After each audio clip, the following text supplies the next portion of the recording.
If you can keep your head when all about you are losing theirs and blaming it on you, if you can trust yourself when all men doubt you, but make allowances for their doubting too, if you can wait and not be tired by waiting, or being lied about, don't deal in lies, or being hated, don't give way to hating, and yet don't look too good nor look too wise.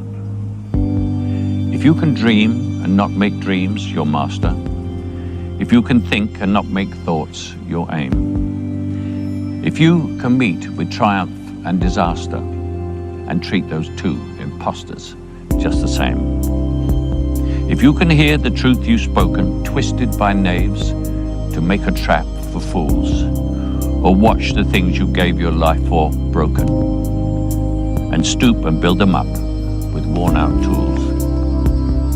If you can make one heap of all your winnings and risk it on one turn of pitch and toss, and lose and start again at the beginning, and never breathe a word about your loss.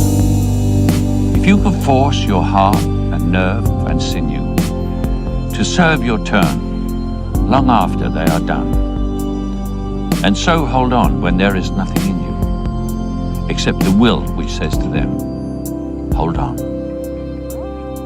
If you can talk with crowds and keep your virtue, or walk with kings nor lose the common touch, if neither foes nor loving friends can hurt you, if all men count with you, but none too much, if you can fill the unforgiving minute with 40 seconds worth of distance run, yours is the earth and everything that's in it.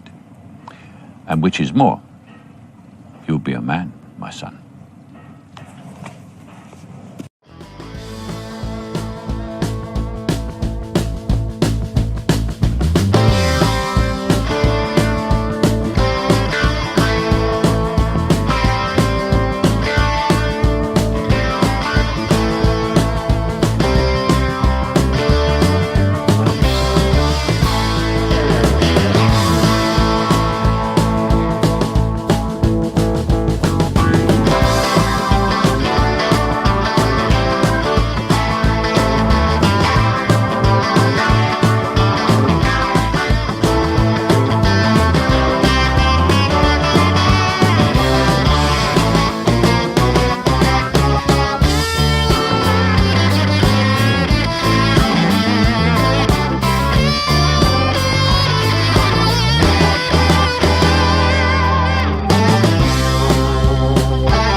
you write women so well? I think of a man, and I take away reason and accountability. But what is so important about driving faster than anyone else?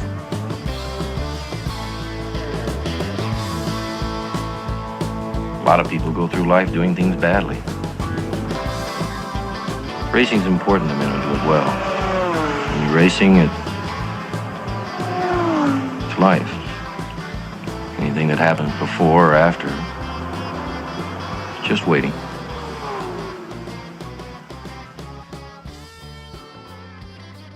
If like I wasn't a feminist, I don't know what I would be, if that makes sense. Like I don't really have like that's just all I know, I guess. And I guess I haven't really educated That actually myself. makes sense. You know what I mean? Feminism is basically the air that we breathe, and it's the water we swim in, whether people know it or not. It's ingratiated in society. So you may not have any other position other than that. So if you say, I really don't know anything besides feminism, I believe you. Thank you. It's the mainstream. Do you guys believe in the patriarchy? But it's still a bad position. It's not like what you fine. just saying. And what is that? So what is the patriarchy? It's patriarchy is when like men rule, right? Mostly, right? Men rule, women drool. Wait, what? Okay, that's No, that was my fault. Say it. Can you say the patriarchy is awesome? it's not bad. It's not bad. The patriarchy is awesome. That one, that's for you, Grid One Motorsports. Target acquired. Eagle 1, first strike. You have permission to engage the target.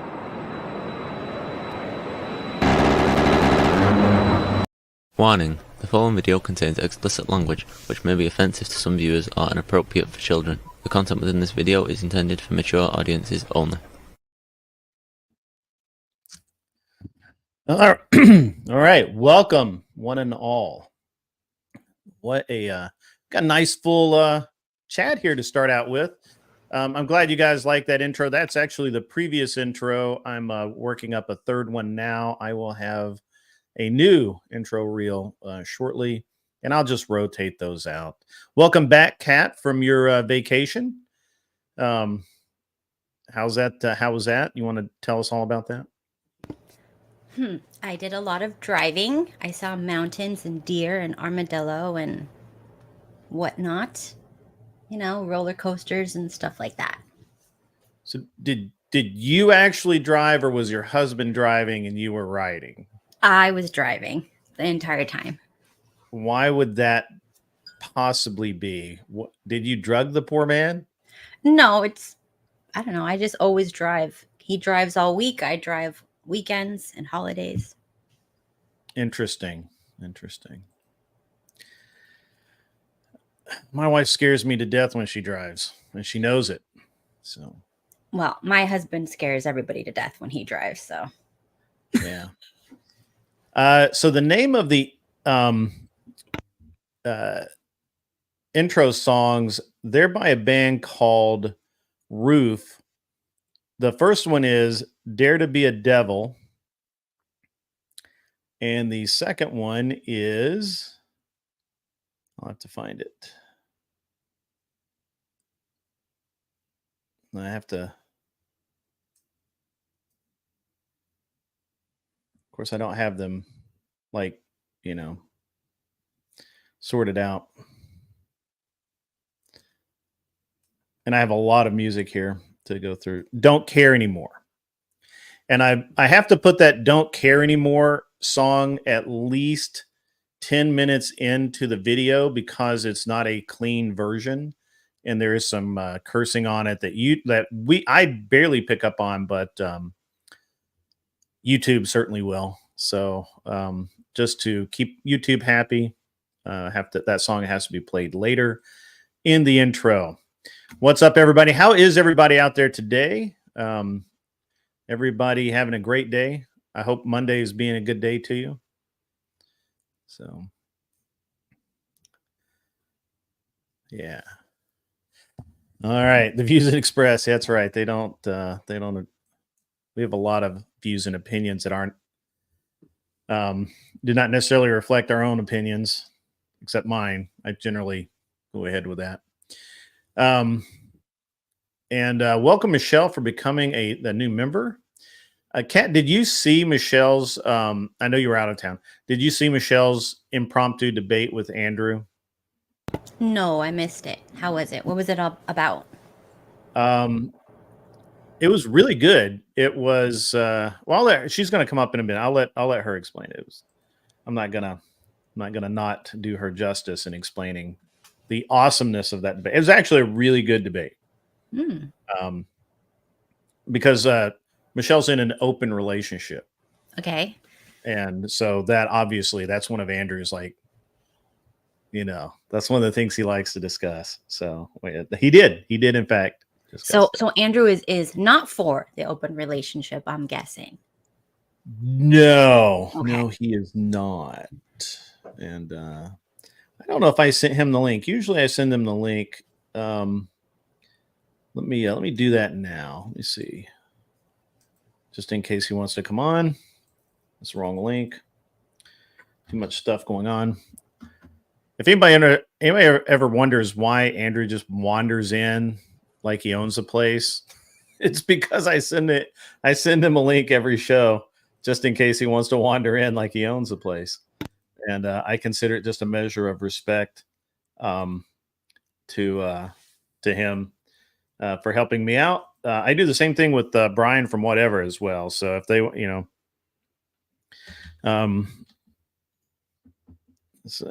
just, let them wander in because you never know. Those guys have things to say. And this is Andrew's favorite chill stream. He likes to come here and just chill out and relax. I'm not setting you up again. I am not. Actually, I think Andrew's asleep because he was up very late last night on Whatever, apparently. But anyway, well, guys, it's been a what is textbook disrespect? Can you enlighten me on that? I think he means open relationships. Oh, yeah, that could be. I don't know. I don't necessarily think it's disrespectful. I mean, I don't know.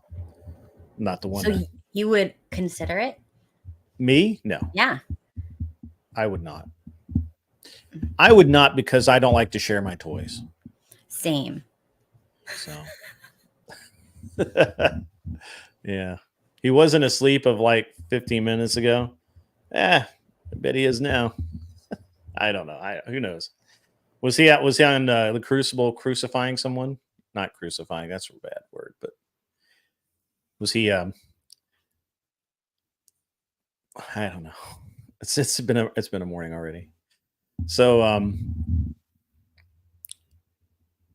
yeah, I have it's been an interesting weekend. I had some business to take care of yesterday, which was borderline unpleasant, but we got through it. I muddled through.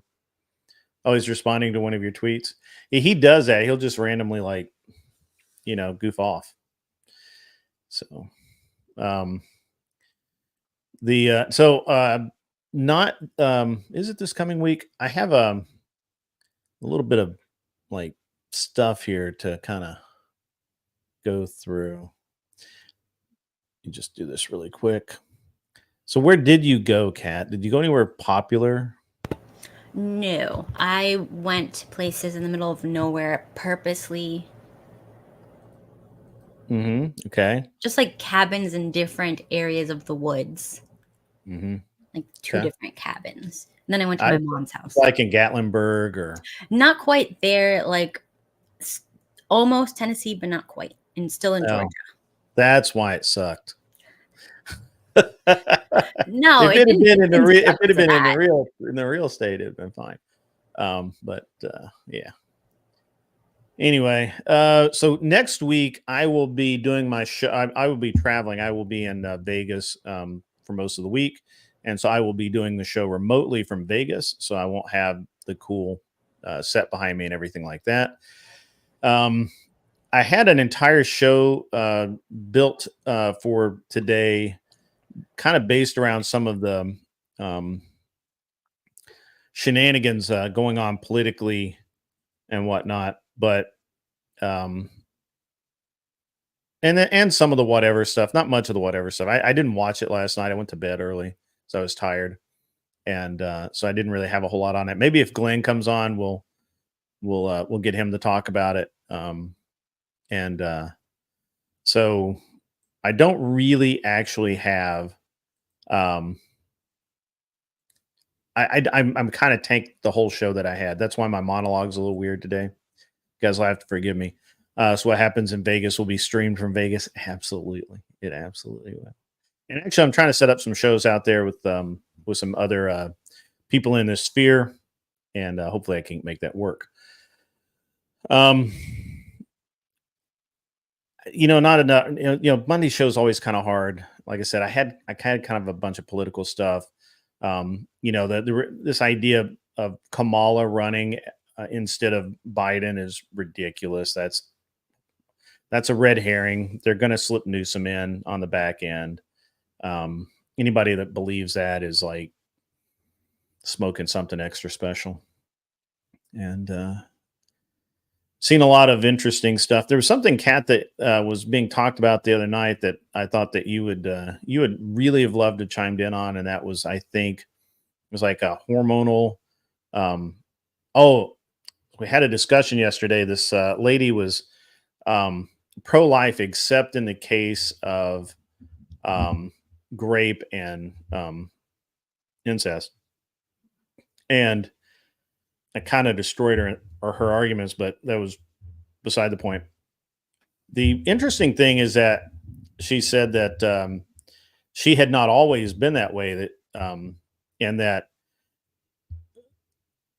she had just kind of come to that worldview. And I'd say, well, here's the thing. Let me but she led off with this very strange argument of there's no reason for a woman to become pregnant now, with all we know about how women become pregnant and the timing and the all the birth control, various forms of birth control out there. And then of course you have the Plan B pill and then all of that.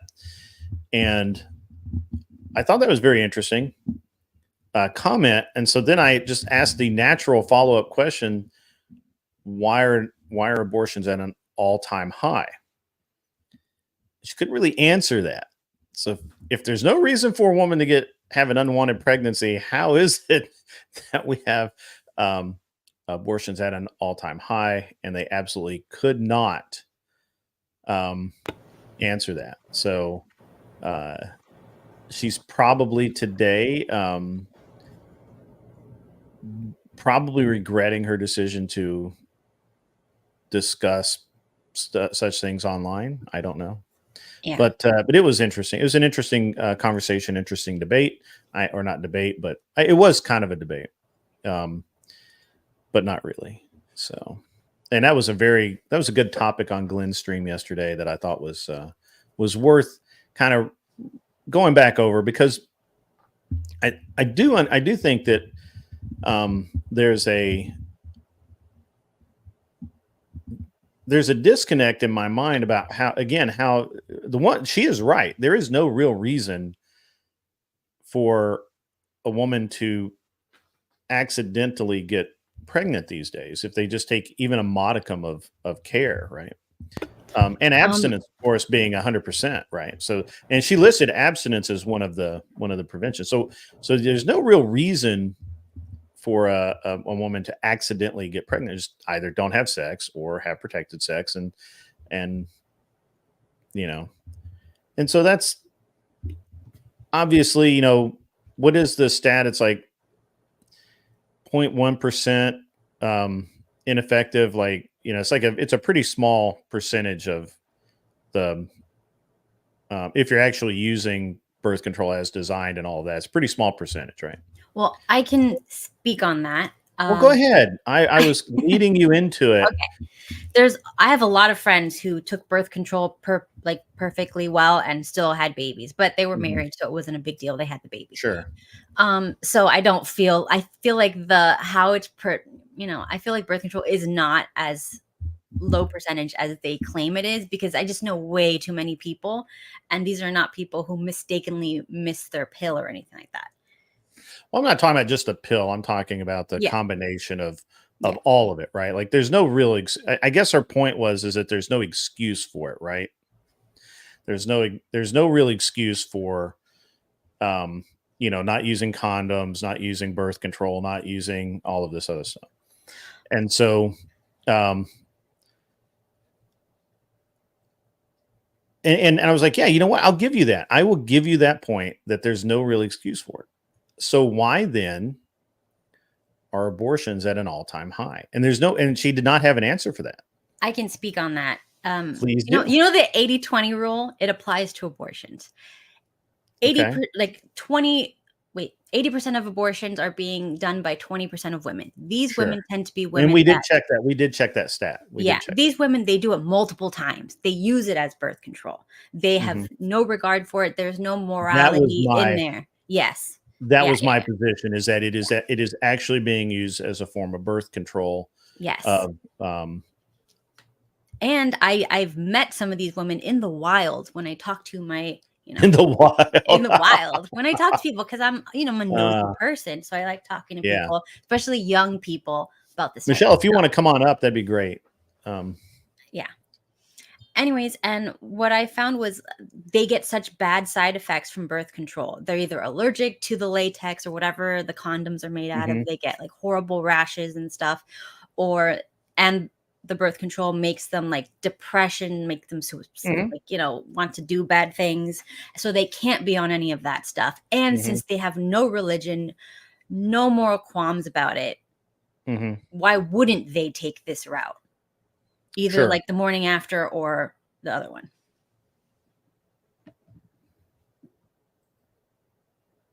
Yeah, absolutely. Oh, I put it in your Discord. Oh, did I not? I thought I did. Am I stupid this morning? I could be. It is. Maybe it didn't come through. Here, I will do it again. There it is. Got it now. For some reason, it didn't take the first time. It's weird. Whatever. It's fine. It's probably something with Discord, since I had not DM'd you before, that it wouldn't let me DM you a link. Yeah, I need to send Boulay a link so that he can do his job effectively. Here I am hampering the progress. That is me, hampering progress. So it's an interesting deal, right? No religion doesn't equal no ethics. See, that's a very good point, Anson. And I'm glad he didn't say no morals. Ethics are where it's at, right?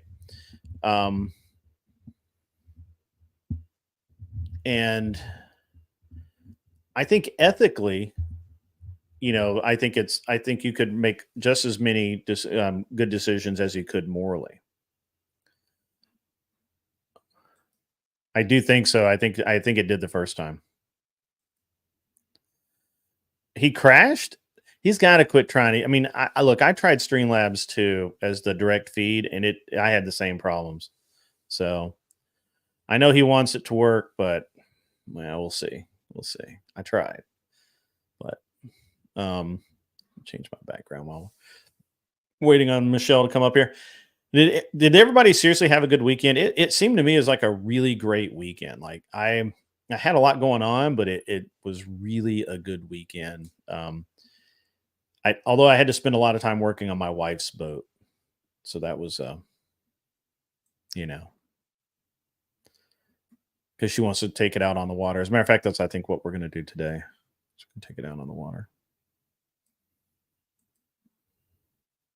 Yeah, it's a good one. It was very hot this weekend. It was. We had like one really cool day. Welcome, Sweet Auntie, to the program. A lot of folks are kind of new from this weekend, and they don't know who Kat is. Kat is my co-host. She has her own channel where she does some pretty random things. There's a lot of women's health stuff, which is gross. And then there's a lot of whatever nonsense. It's like conspiracies, conspiracy theories, demonology, all of this stuff that that people don't believe exists, but I think Kat does think it exists. Like bad demons, like not good stuff, not in a good way. Welcome, Michelle. How are you? Good afternoon, everybody. Hi. Hi. Yep. Do you know Kat? Have you? I haven't met her at all. This is my first time seeing her. Okay. I have seen her on stream with you. Okay. So yeah, this is our first interaction, though. Yeah. Good to meet you, Kat. How was your vacation? Good to meet you too. Yeah, Michelle did look. Andrew just randomly popped on, and I kid you not, it was not 10 minutes earlier that Michelle had said, I really want to debate Andrew on this, and I had nothing to do with it. Like, I didn't know he was coming on at all. And again, he ran. I have certain people usually. So right now, I always, without fail, in addition to obviously giving Kat the link because she's the co-host, she needs to be able to get in. I also send Brian from Whatever, Andrew from the Crucible, and Glenn Lawrence the link just in case they want to pop in, just in case, hey, they got nothing better going on and they just want to come hang out. And Baba Yaga.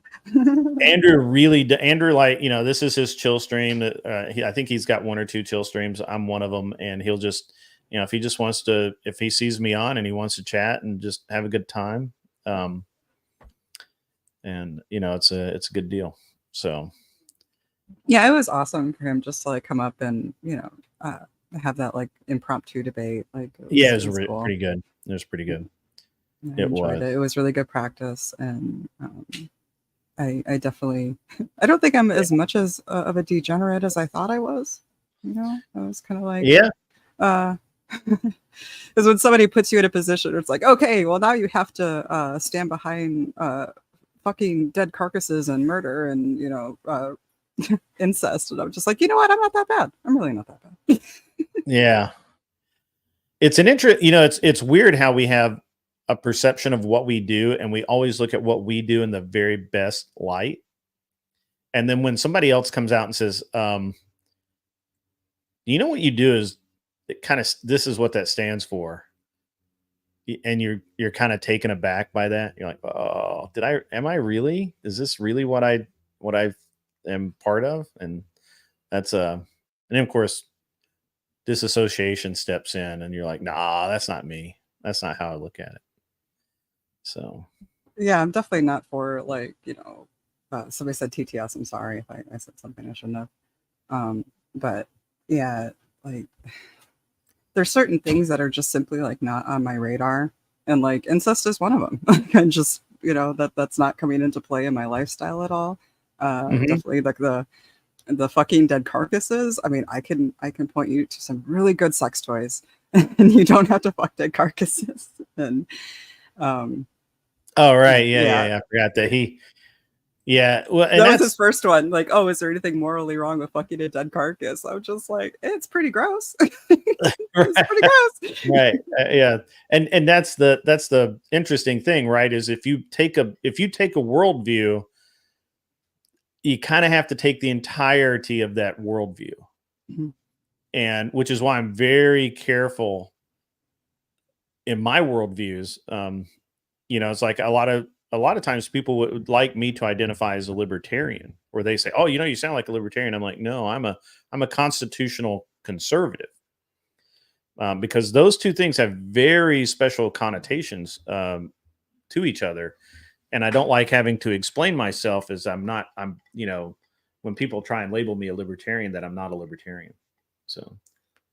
Oh, Frank, you were totally right. It was not actually just a carcass. It was a roadkill. It was roadkill that was specifically tested for disease, because I made the argument that we don't want to release chlamydia, rabies, or some sort of other nonsense that we get when we start eating bats and all sorts of weird shit. Yeah. Oh yeah, Andrew will back you right into the corner that you chose. Yeah. I think next time I would actually kind of change my position on it slightly and just say, no, Andrew, it is dead, and we simply know that we cannot like mess around safely with dead things. And I might even bring up the fact that he got that funky virus in that meat packing plant to be like, Andrew, did you fuck that meat? And he's gonna be like, no, and I would be like, okay, well then we know we're supposed to be careful around dead things. So, while you were gone, Kat, we've had a little bit of interesting things go on as well. Obviously, the debate between Michelle and Andrew was awesome, but we've had other really cool things go on. One of them was we had, and now I'm drawing a blank. We've had so many really good guests. We've had so many really good guests on the show lately. Yesterday, I think it was yesterday, I had, or maybe it was Saturday evening, I had a fellow on who is, I think that he's an odd fellow. And I think he's part of the based Oracle, generally specific kind of orbiter kind of deal. But I didn't get the idea that he I don't know that he really backs all of that. I think he just happens to listen to them and maybe talk to them and agree with them on occasion. He seemed surprised that I had banned i5 from the channel for lying. And I'm like, you can't do that. We cannot. I just refuse to lie with somebody that, I deal with somebody that lies, and then when they're caught, they don't just own up and say, okay, yeah, you know what, I made a mistake and I just didn't want to admit it, blah blah blah. That's good, like nobody's perfect, but if you don't admit it and you just continue to reinforce the lie, I can't have that. And he seemed like, oh, okay, I get it, which I thought was funny, or not funny, but interesting. And what else has been? I mean, there's been a lot of stuff go on while you've been gone. You've been gallivanting all over the South with all of the heat. This was like the hottest 2 weeks as well. It's been brutal. I can't believe that you actually did that. Well, we planned it before. So, but yeah, it was the absolute worst time to go and do anything. So we just stayed inside, which was there's no fun. rain. There was no rain. No rain to cool everything off. Not a lot of wind. Hot, muggy, thick humidity. Yeah.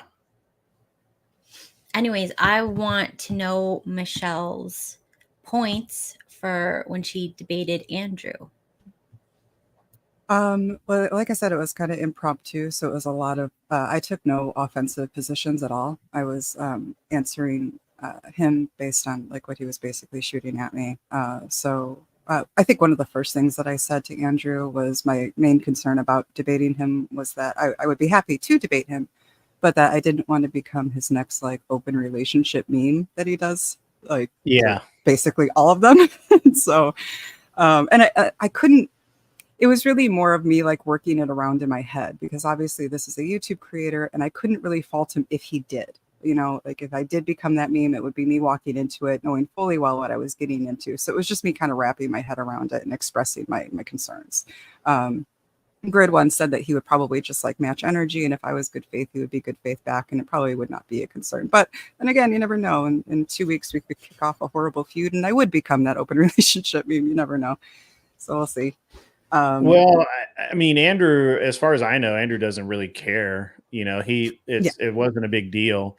Now, if you actually go on, so here's how I think you could become an open relationship meme is that if you went on the Crucible, if you ran the Crucible to debate him, and then you were absolutely bad faith and you cried and you showed up and you were just like, do all of the things that the open relationship meme people do, then he's probably gonna make you a meme. Yeah. But if you just, but if you just show up and, it's just like the guy who I felt like should have been a meme, the pickup artist guy who kept having internet problems. Which, how are you an online consultant consulting men on how to pick up women and not have good internet and camera service? I mean, how are you that tech challenged? Like, this is dumb. That's a dumb thing to be. Anyway, I felt like that guy was going to be a meme. He's not a meme yet. But that guy did at least more or less try and argue in good faith and all of that. But if you pull a Destiny where you rage quit or any of that stuff, Yeah, you can't rage quit. You're asking for it. Guaranteed you will be a meme. Like, that's just how that works. 100%. Yeah, so I wouldn't worry too much about that. Yeah, as long as I don't like rage quit or anything. No crying on stream or do anything foolish. And well, I mean, you've been involved in a lot of, not involved, but you've been around a lot of drama lately. Between, Sarah has been on her drama kind of kick. She was actually on the other day with Andrew as well.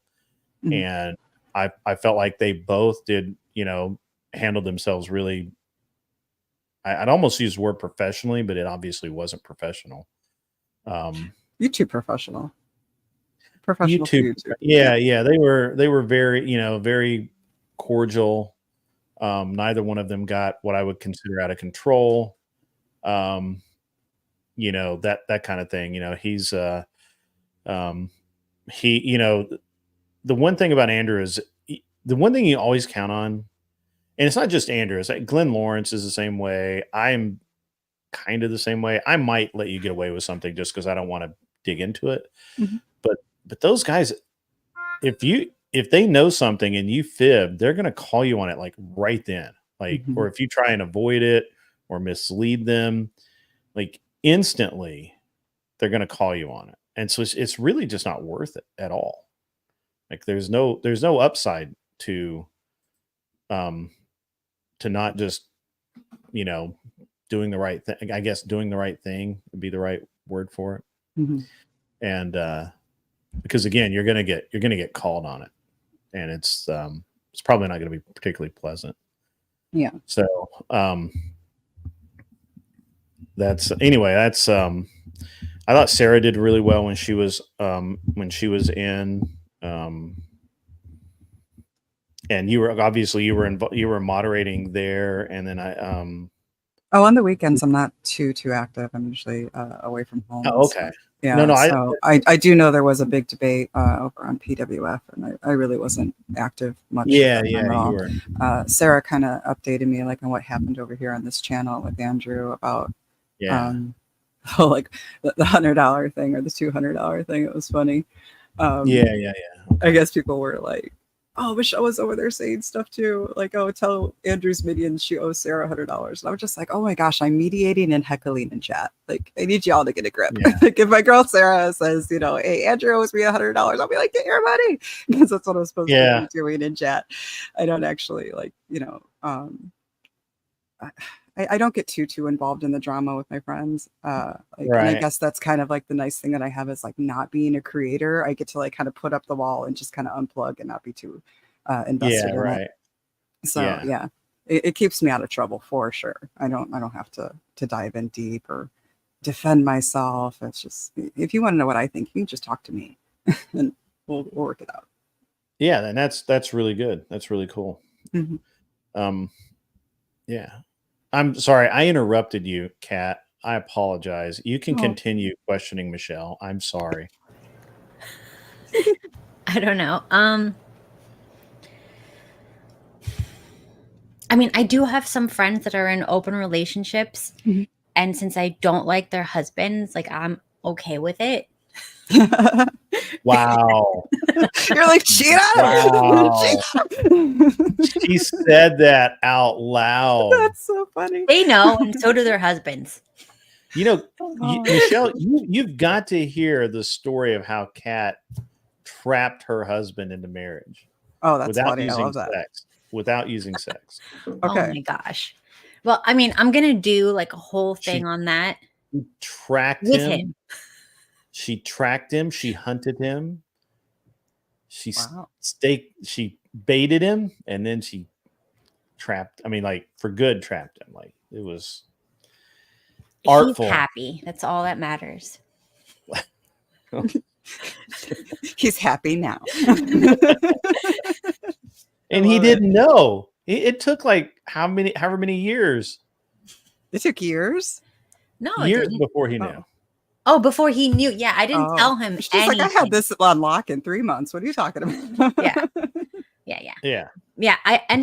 He ended up finding out maybe 10, 12, 15 years into the marriage when one of my girlfriends was over. She liked the guy. She wanted to get married.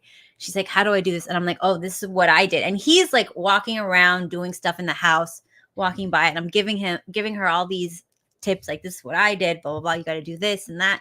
And then he's like, what?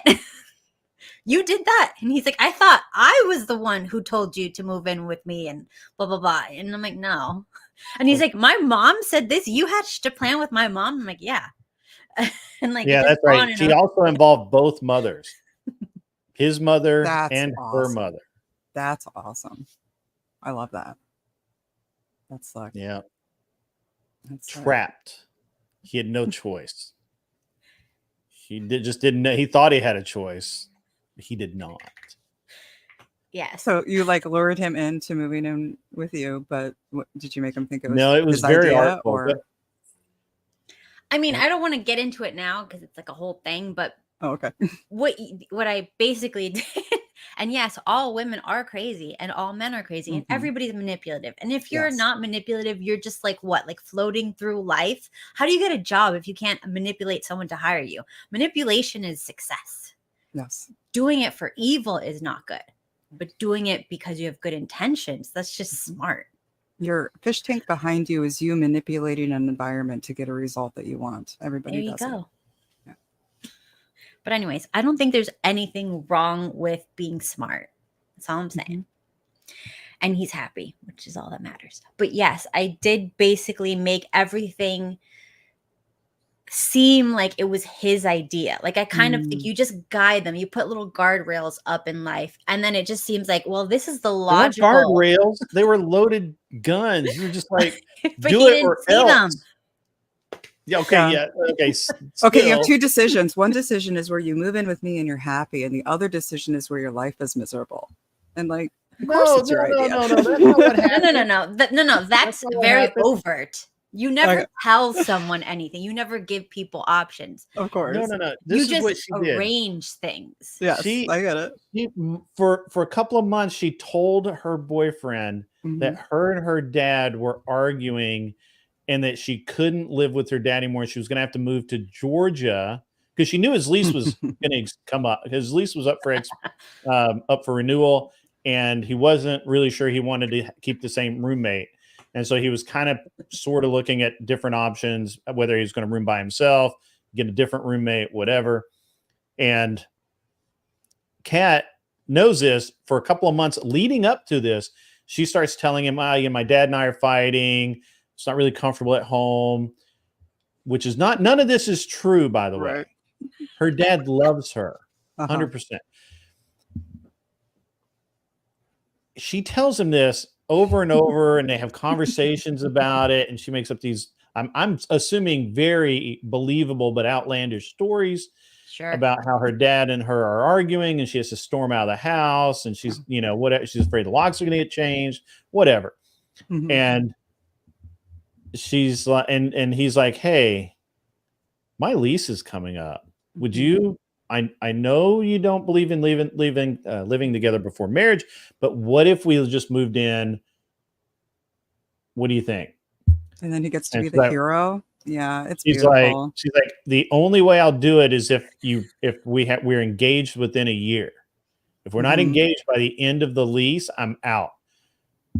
And the pressure that she put on him is that she was going to have to move from Florida, where they lived, to Georgia with her mom. So he had to make a decision where that's evil. It's not evil. How is that evil? He could have let her go. He could have let her go. Yeah. If he didn't want to, he would have been like, all right, sorry. You know what I mean? It just makes him realize sooner what they want. Yeah, it was all his idea. Yeah, it's all his idea. Totally his idea, right? Yeah. You had that's funny. Kevin thinks Kat's husband is oppressed. If you watch the streams where he is on with her, he sits behind her like a robot, almost afraid to speak or move without her express prior authorization.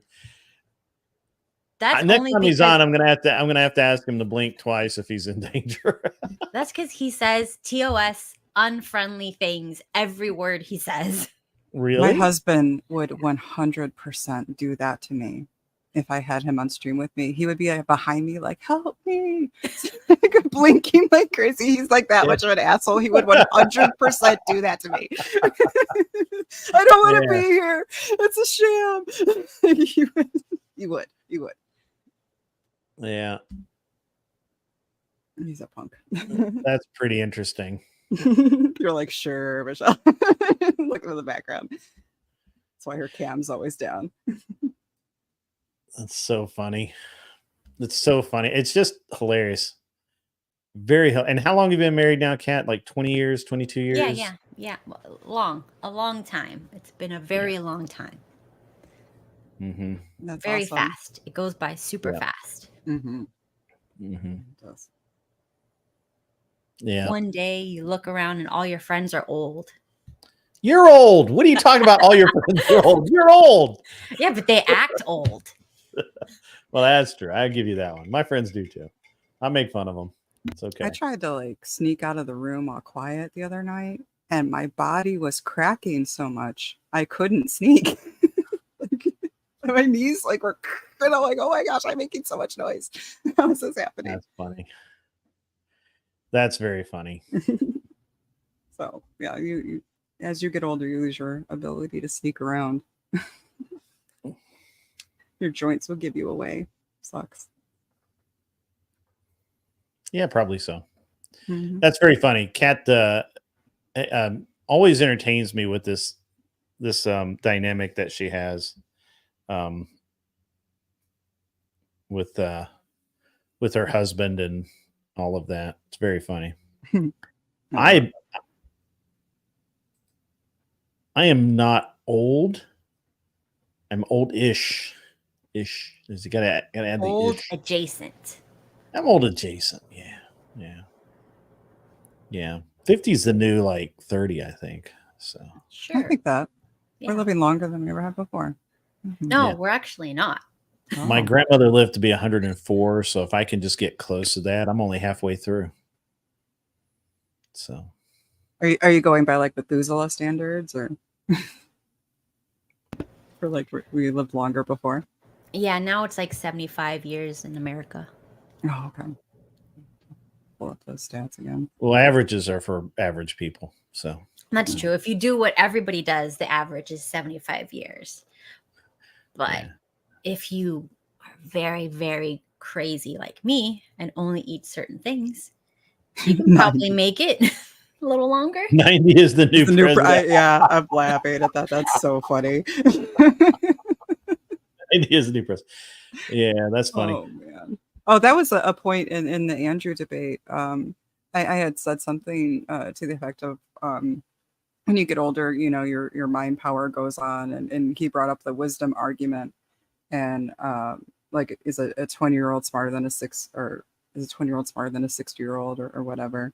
And I thought about it more later, and I'm just like, yeah, but if the presidential ballot suddenly changed to Donald Trump, Biden, or a random 45-year-old man, I'm not saying he'd win. I'm just saying a lot of people might kind of think twice about that random 45-year-old man. And well, that's what's going to happen. Yeah, for real. You're going to have Newsom on there. Did you see the RFK commercial, A Day in the Life or something? Well, I forget what he called it, where he catches a rattlesnake in his driveway in Florida or wherever it is. No. Yeah, it's pretty cool. See if I can dig it up here really quick. You guys chat while I Google. Talk about something interesting. I was on the interwebs the other night, and there was one of those lives on TikTok where they were talking about research, which of course I don't remember where they got the research or all that stuff because I don't care. I didn't care to look into it. But how that American men are disgusting and they don't clean their nether regions. And then and they don't wipe. What? Yeah. It's this whole thing. They're talking about like women. They're not wiping? They're not wiping? Huh? What'd you say, Michelle? They're not wiping? How are they not wiping? They're Don't just they get not doing rashes? it. I don't know. That they're not wiping, and that women started calling into the TikTok talking about like their husbands or longtime boyfriends or whatever. Like when they moved in with them, they would see skid marks on the bed sheets, and when they had to do laundry and stuff. And it's just like, what is going on? And they're talking about like because women are being not women. A lot of men are coming from single mother households or where like there's not much interaction with their fathers or whatever. So they don't have anyone to, I guess, tell them hygiene tips or Oh my God, nobody but yells not at them. Wiping? Are you? I don't wipe. I have a bidet. You know what? That's fine. If you have a bidet, that's fine. I live for the bidet. That's Oh, great. yeah. Bidets are great. But I mean, the fact that like this is like such a big problem and there's hundreds of women. I stayed up all night just listening to women calling in, giving their stories. And I'm just like, oh my gosh.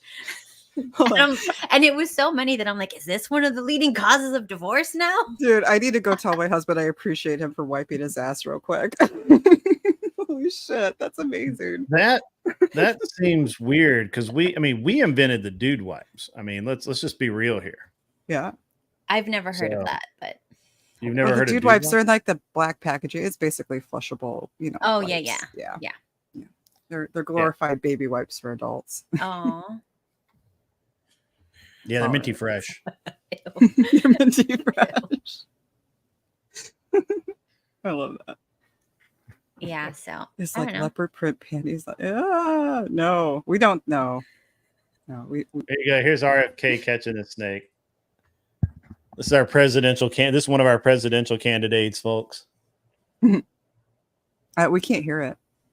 Oh, whoops.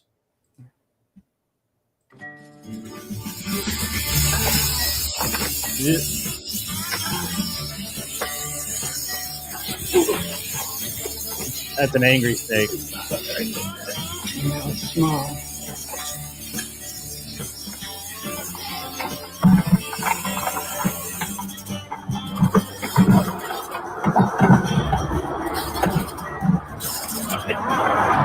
Only you. Amazing. That's amazing. Only you. In the middle of you.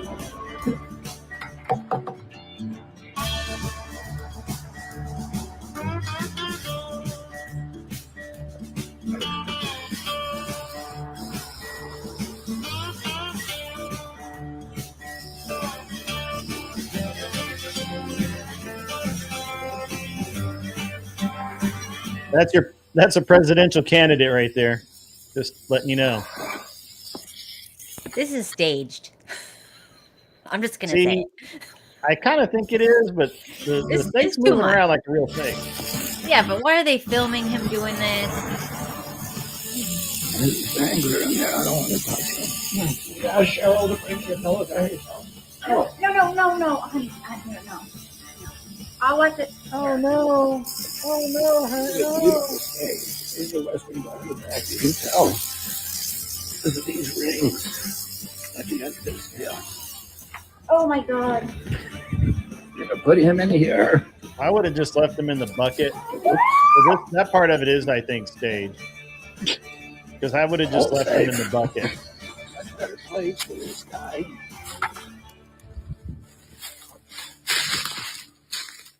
Staged. Fake. So let's talk about all the nonsense here. That was an ad. I can't believe that was an ad. Wow. Okay. Yeah. I So mean, I would do that if I was running for president. I'll just be like, like saving babies from burning buildings and stuff, filming it. I don't know if his voice has always been that that soft, gravelly type voice. I don't know. He that got may an be an infection in affectation. his voice box. Is that what it is? Yeah. Okay. I don't know. Anyway, here's the thing. I can almost believe that they caught it in the 5-gallon bucket. That seems pretty standard. Once it's in the bucket, why take it out? It can't get out. That's why you put them in 5-gallon buckets or trash cans. They can't get out. So if he's in a place he can't get out of, why take him out of that to put him in a pillowcase, so then put him back in the bucket to then release him? I don't know. It's very weird. But obviously, it's probably once they had the snake caught, they're like, hey, you know what? It's a campaign ad, bro. Let's make it happen. I don't know. Pretty interesting. I wonder if they call it like campaigning content. Like, you know how we're always like, that's content. Campaign content. Yeah. It doesn't matter. It's content. It was something really horrible happening to you, but it's content. It is what it is. Yeah. I don't know. It's pretty interesting. We got a lot of responses on the not wiping thing. This guy says he doesn't wipe. He has a bidet. That's fair. We approve of the bidet. That is perfectly okay. We have those, and you can add those if you don't have one. You can add those. Yeah, I put one in a little kit to do that. Yes. If you don't know that. Wonderful. And let's see what else. Who else talks here?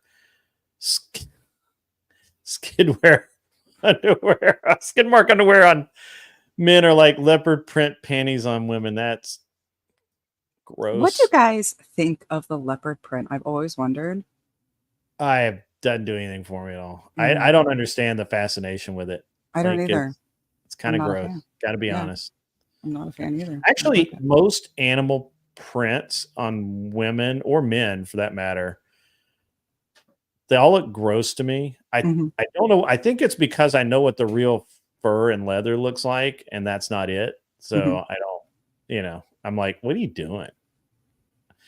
Why not just go get a real mink coat? Why not do that? That's way better. Like, I'm glad all the guys are saying this, because like I never liked it, and I don't know, people around me really like it, and I think it's horrible. Yeah.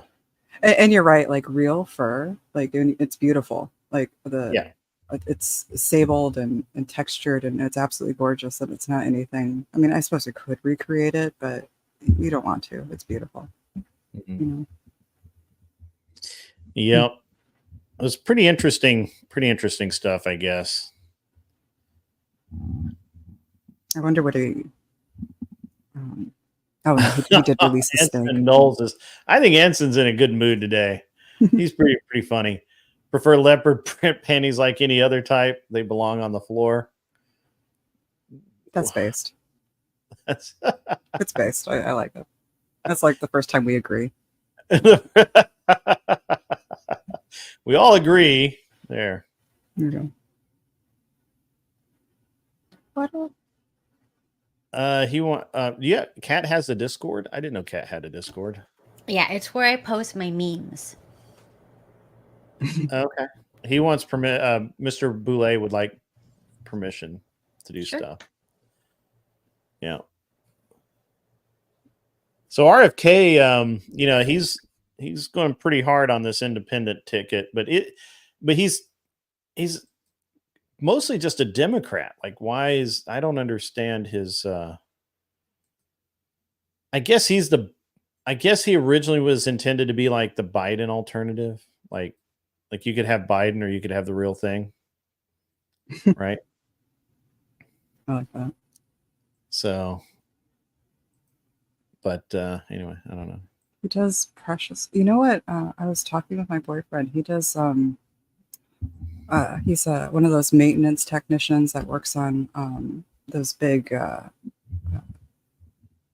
cutting machines, like the CNCs and lathes and the laser cutters and stuff like that. And he was telling me about how his company, whenever they have these particular filters, there's platinum in there. and his company will like go to great lengths to salvage this platinum, the scraps and stuff out of it. Yeah. And I had said like, oh, that's weird. Like gold is worth more than platinum. And so he was just like, no, there's no way. And I was like, well, I do think that platinum is denser and like you use more of it when you work with it, but I'm pretty sure like ounce for ounce, gold is definitely more expensive. And we look it up, we start pulling up all these bars and for gold bars and platinum bars. And I'm right. Like a platinum bar is like a little bit above $1,000. And, a gold bar is like 2K, a little bit above 2K, 2,300 usually. And I absolutely found that freaking fascinating. And so I went into like this deep dive of like the precious metals and stuff like that. And so I find all that super interesting. So basically I learned because I was like, well, then why on earth is platinum jewelry so much more expensive than gold jewelry? And I guess it's a labor thing because it's platinum is so much ridiculously hard to harder. work with. It's ridiculously hard to work with. So I was like, wow, that material just. I didn't realize that the labor made such a difference to the material if the material costs half as much. But then you, like I said, you use more of it. It's a real thing. Mr. Boulay is our resident precious metals investor guy, and he actually gave me the. If you can't really see it because it's out of focus, but that's a 2 ounce of silver in the shape of a revolver. It's a coin from Chad. Let me see if I can. I love that. Yeah, Mr. Boulay sent that to me. Oh, that's so cool. And it's all engraved and everything. It's awesome. It's very cool. You should get some close-up shots of that in Discord. I'd love to see it. I think Boulay has some really good shots of it because he has like a special camera that he uses when he's doing his coin show. Oh, cool. Yeah, then post him in Discord. I want to check that out. That's really cool.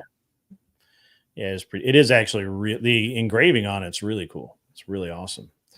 But this was a series of coins from the country of Chad. Wow. That they did. So it was awesome. So like, was it casted or did he like carve it out or what do you think? No, this is an actual coin minted by the country of Chad. Okay. And hang on, let me see if I can get my other camera. I mean, I know I can get my other camera to work. Let me see if I can do this really quickly.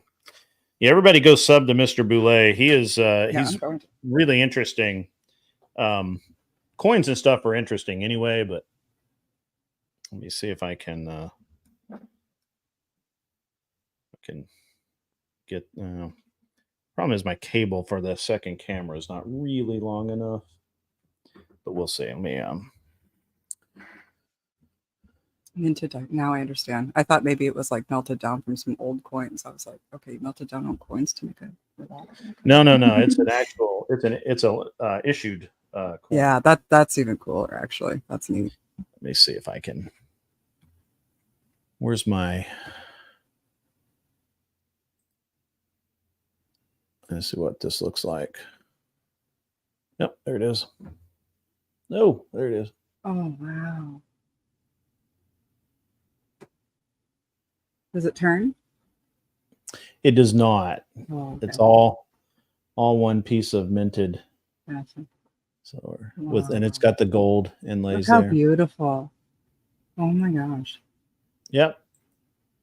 And Mr. Boulay sent it to me after he came. After I had him on the stream, and we did probably like a 4-hour stream on coins and coin collecting and things like that. It was really a good show. Oh, nice. Yeah, pretty awesome. Pretty cool. It's best for absorb. Yeah.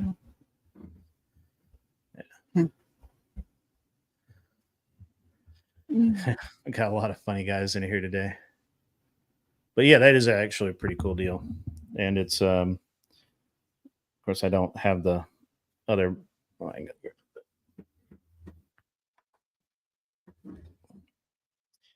It is 2 ounces of 0.99 fine silver collectible coin.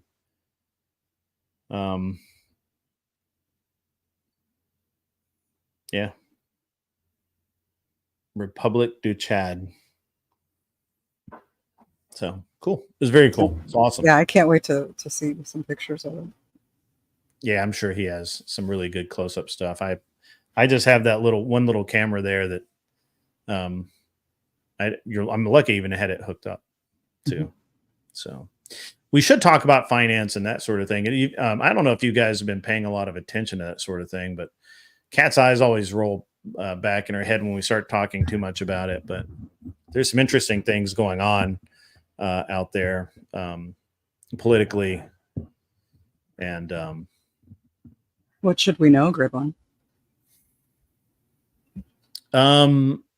Well, there's an article by Morgan Stanley that's pretty interesting. I think most people should read. It's from about a week ago about what their evaluation of the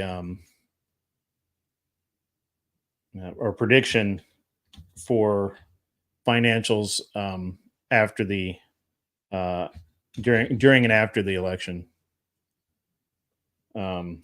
And let me see if I can find it really quick. It's a really good article. Basically, they kind of echo a lot of what I've been saying. Yeah, let me see if this will pull it up really quick. Let's see. Yeah. So this actually came out a while back. I think they've essentially released a new one. Basically, what Morgan Stanley is saying is the same thing I've been saying for some time, and that is that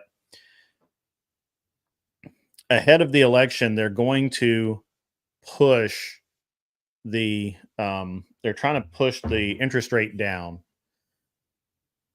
and so that Biden can say that they've reduced the interest rate.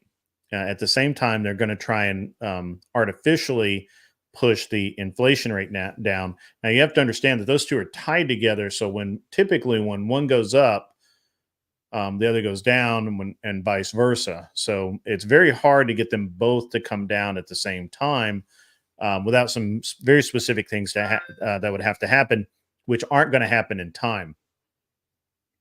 So at the end of the day, Morgan Stanley has taken the position that ahead of the election, they're going to try and push it down. That bit of relief will generate some activity, which should carry us through the election and slightly after. But once they can no longer push that or hold the inflation down, it will regain, especially if they keep the interest rate low, and if they and it'll go all out of whack. Leaving a mess for the incoming the president, be it Trump or in my opinion, it'll either be Trump or Newsom. I do not believe Biden will be the next president. You think he's out? There's just no possible way.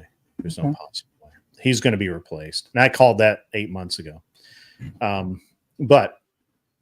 And they're even using the exact players that I said would happen. Like everything that I said would happen like 6 months ago is exactly what's going on. Anson Knowles is correct. Interest is the price of money. This has been tried before. It will cause a massive problem. He is also correct. This is exactly what the Democrats tend to do ahead of an election when they have the cards to play, right? When they have the cards, this is what they do. And because it convinces what did Limbaugh call them? Limbaugh called them low intelligence voters or low. What did Limbaugh call them? There was something for it. But basically, voters that just don't pay any real attention to anything, and they really are not sophisticated as far as low information voters. Thank you. They don't have an understanding of how money works. They don't understand interest rate. They don't understand inflation. They don't understand how the two are tied. They don't understand how we can truly lower inflation while maintaining a low interest rate. They don't understand how we can do that and how long it takes to do that, right? This is not an overnight procedure. All they do is look at what the newspaper says, and it says today that the interest rate is going to be 5%, and that's down 1.5% from 6.5%. And they think that's great. That's all they need to know. It's important because you need to understand that if I can borrow money for virtually free, then I'm going to borrow a lot of money.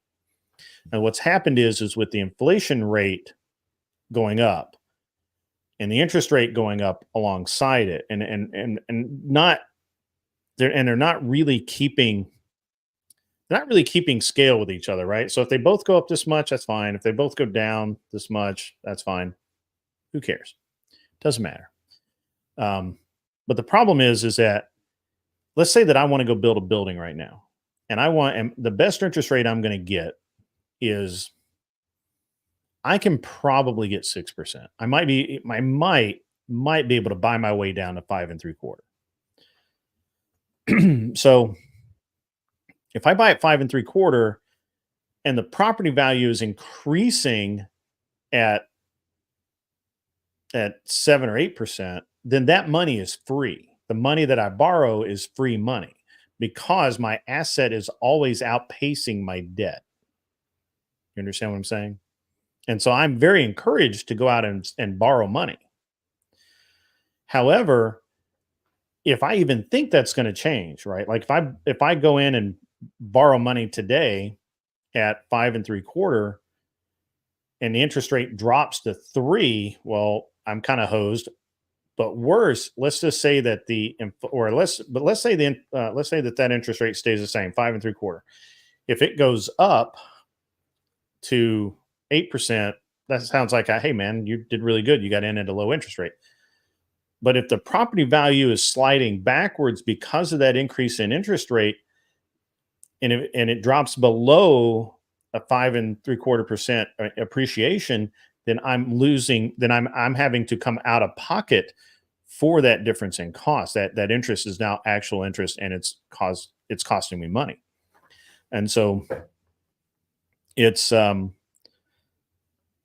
you just have to understand that money is, you have to understand how money works, and you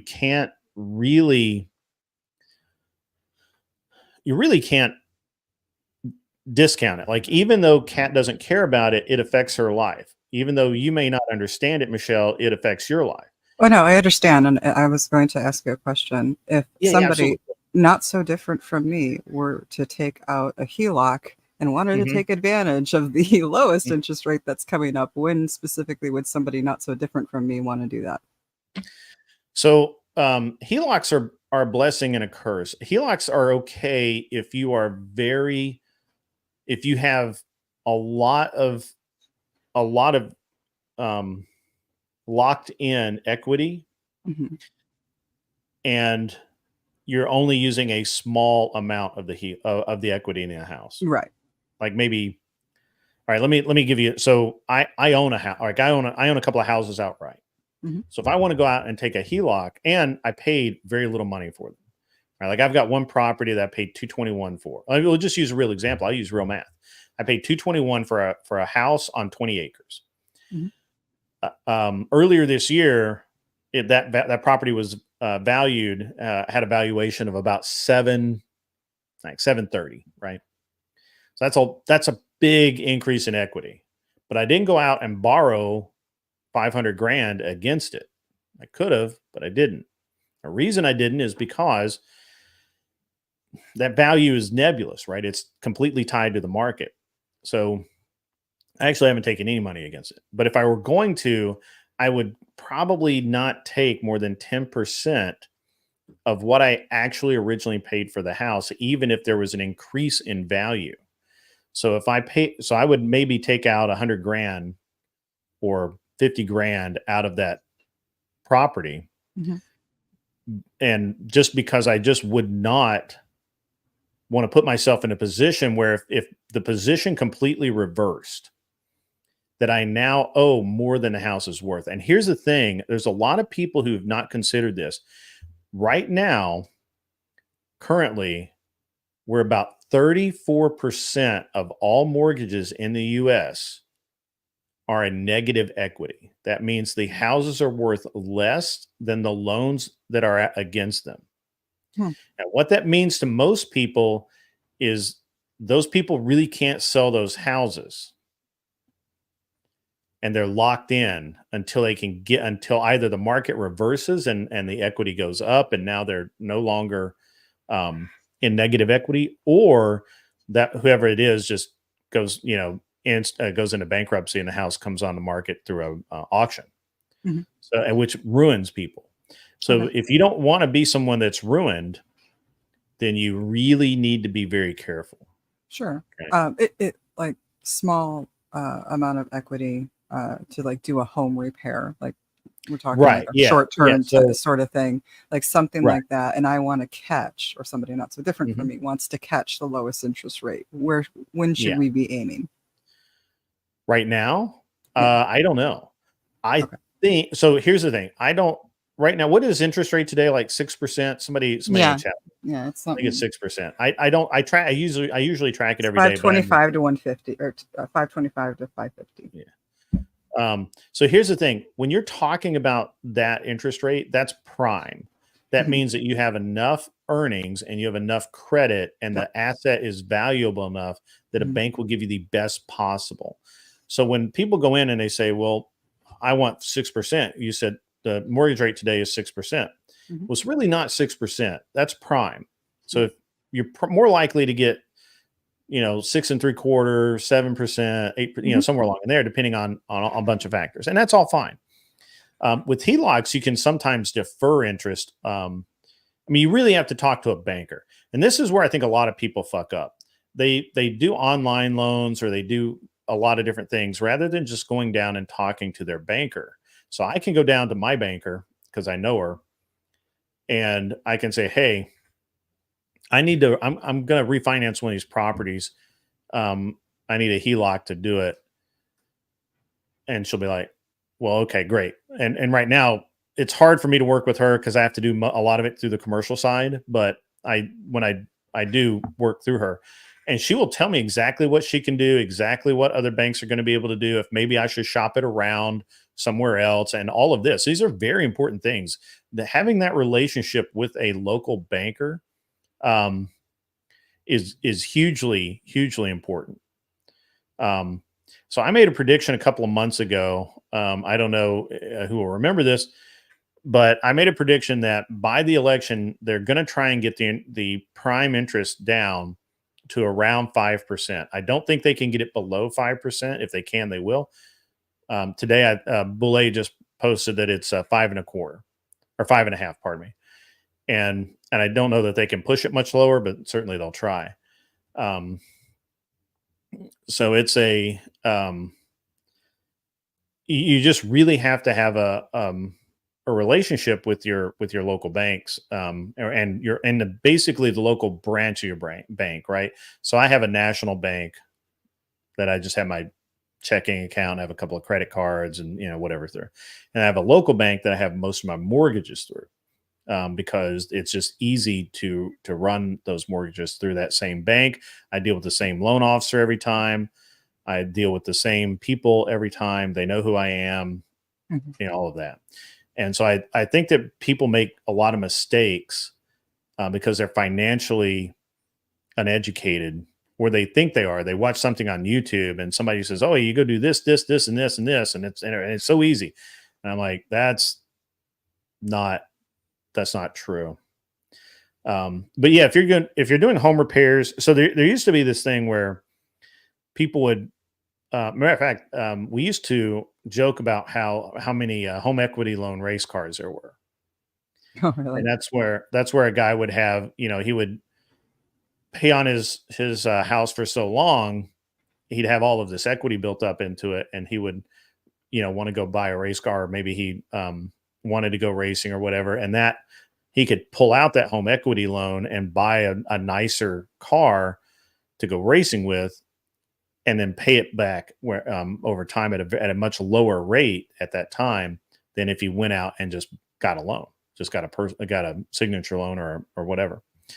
And a lot of race cars were bought that way back in the old days, and now it's very difficult to do that. The banks are really frown on it. They want the money to go into, if it's actually meant for the home improvement loan. They want it to go into the home improvement. But I know guys that bought airplanes with home improvement loans, and it was a very inexpensive way to do that.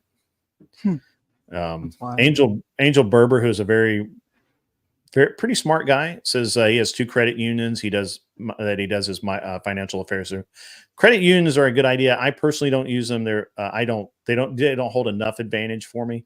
But credit unions are a good option for a lot of people. And they do compete for your business. It is important to shop around anytime you're doing any kind of home loan or home improvement project. And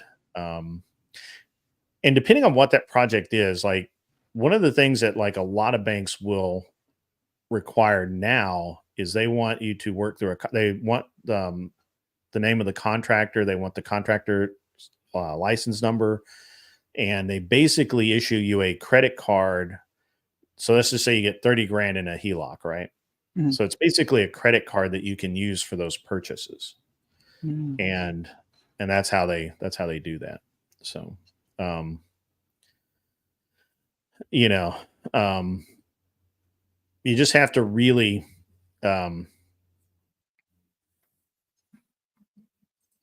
you really just have to understand how all of that works. Right. What I'm describing, I was describing why artificial prices of money are a poor idea. If people think money is cheap, they will waste it. Yeah. So I always think of money as being either cheap or expensive, right? Like right now, money is very expensive, so I don't borrow it. Money, when money's cheap again, I'll borrow money, but I won't. I won't borrow right now. There's no point. There's no advantage to it. So, right. For me, there has to be an advantage. There has to be an upside. There has to be some reason that I'm going to take a loan out. And I really dislike a lot of the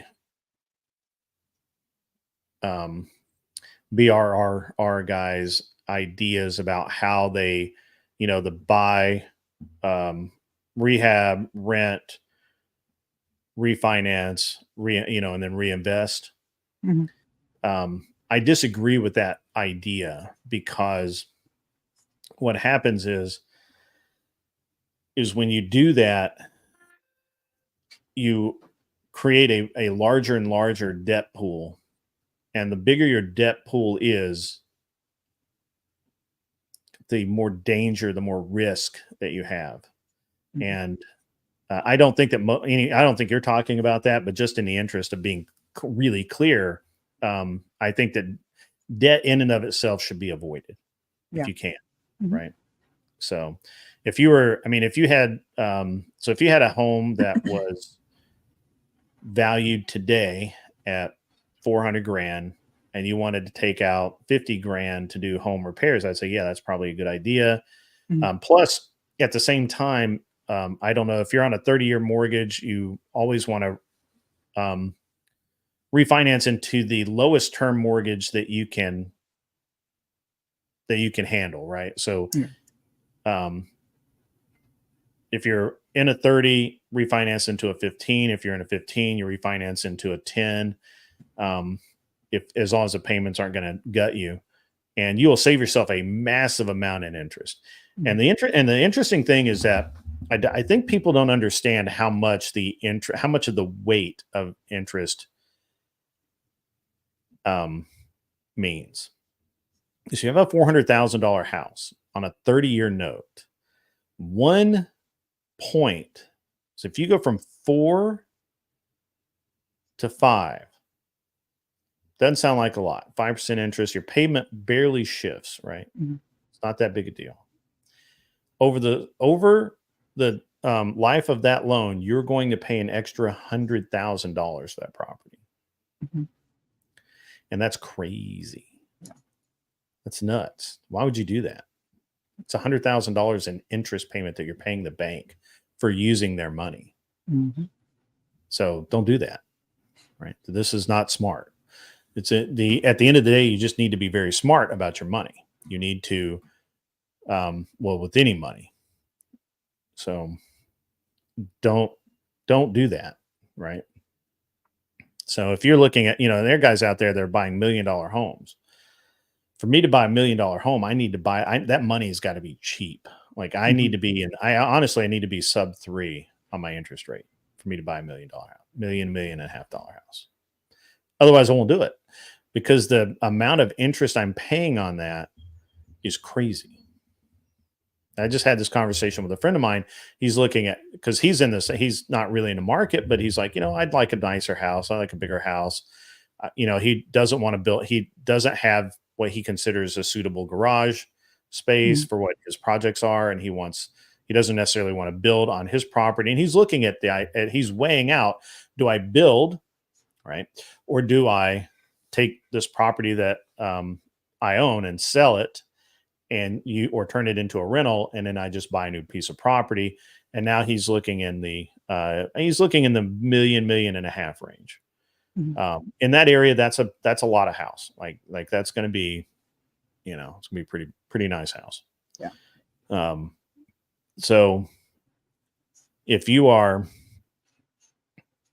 in his case, he's looking at, I told him, I'm like, that's crazy for him to be thinking about buying a house when I think the best interest rate he's going to get is 5%. I think that was the absolute best. And I think he's probably going to be closer to 6. Do you think we're even going to get below 5% again? Or do you think we'll just get to a state where 5% seems cheap? I think if we get someone if we get a president in, or we get Congress to start doing their jobs and things start happening, like we get the Keystone Pipeline back online, we reallow fracking, we take the money that we're currently spending on subsidizing solar and wind and put that money back into actual energy production.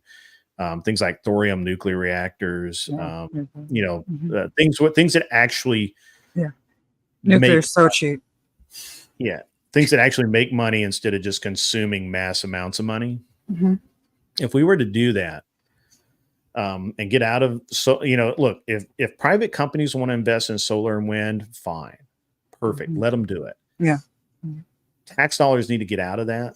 Yes. As a private company can't run a nuclear reactor, but we need nuclear reactors. We need thorium salt reactors. That's the cheapest, best energy supply we can have. Yep. So we need that. And it's the safest. Yeah. It's even safer than your typical hydroelectric plant. Like it's way safe. So if you, all of the petroleum stuff, that's all proven. It's safe. It's fine. We reopen the coal mines, refire the coal plants, coal burning steam plants. Let's get all of this stuff back up and running, become energy independent again. That and all of these stupid, all the stupid, what am I trying to think of? You knew it was coming. Come on. You knew it was. Wake up, Cat. Cat gets bored with the conversation when it turns to such typically manly talk. Oh, I love Not the nuclear energy talk. manly. It's not manly. It's just I already have Beyond, huh? I'm not in the market, so I'm like, I know. All the money that we're spending pushing EV products, all the money we're spending passing laws to do these things is ridiculous. And we need to, if we just stop that, that's a huge burden off the American taxpayer, and those dollars can be spent elsewhere. And that's what I think will drive it down. And I think that's what's going to end up happening. Unless we get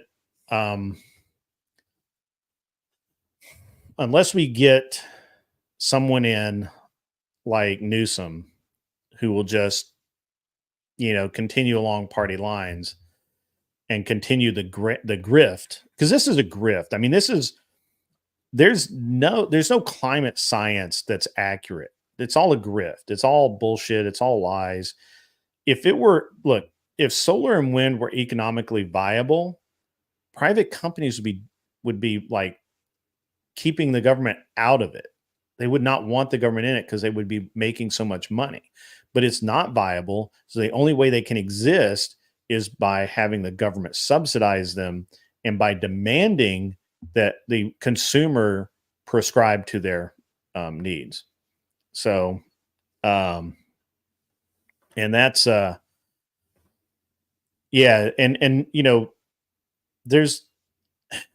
we just have to look at it this way. So if we can do that, that will, if we can incentivize business again, right?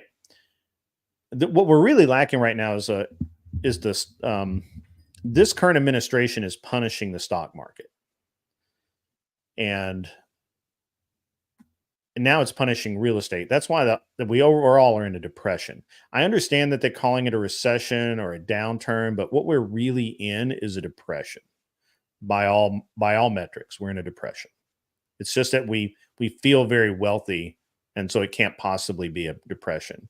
But we have so much debt, and we just keep kiting the debt. Sometimes at some point that kite's going to have to land, or at least get scaled back to do that. You said something interesting the other day that I realized was definitely happening around me. You live in Tennessee, right? I am. Okay. I live in Illinois, and you had said that there's a bunch of in your local politics, there's a bunch of real estate developers and construction and stuff like that. And I was talking about this with a friend of mine before, where I was like, we are building up so much manufacturing out in Chicagoland. We're running out of freaking corn. They're not putting, and these are really sophisticated facilities, just crazy amounts of warehouses and manufacturing. And I'm just isn't there a place I don't know, bumfuck nowhere, South Dakota, you could put all these things? We really don't need to get more dense out in Chicagoland with all the fucking manufacturing shit that's coming out here. And then I realized as soon as you said it, I was like, oh, that's totally what's happening. We have a bunch of real estate and construction developers in our local government that are putting in all these warehouses. Yeah, it's nuts. So I just, I was one with you in that moment where I'm like, yeah, yeah. Well, I mean, it's all an interesting, it's very interesting dynamic right now, because you have places like Detroit, right, which are depressed, poverty stricken. There are entire neighborhoods in Detroit that have been uninhabited so long that they're going back to forest. Wow. And instead of relocating manufacturing back to Detroit, they're building it in places like Chicago. And this is all politically driven for the most part. And it's driven politically in two ways. First,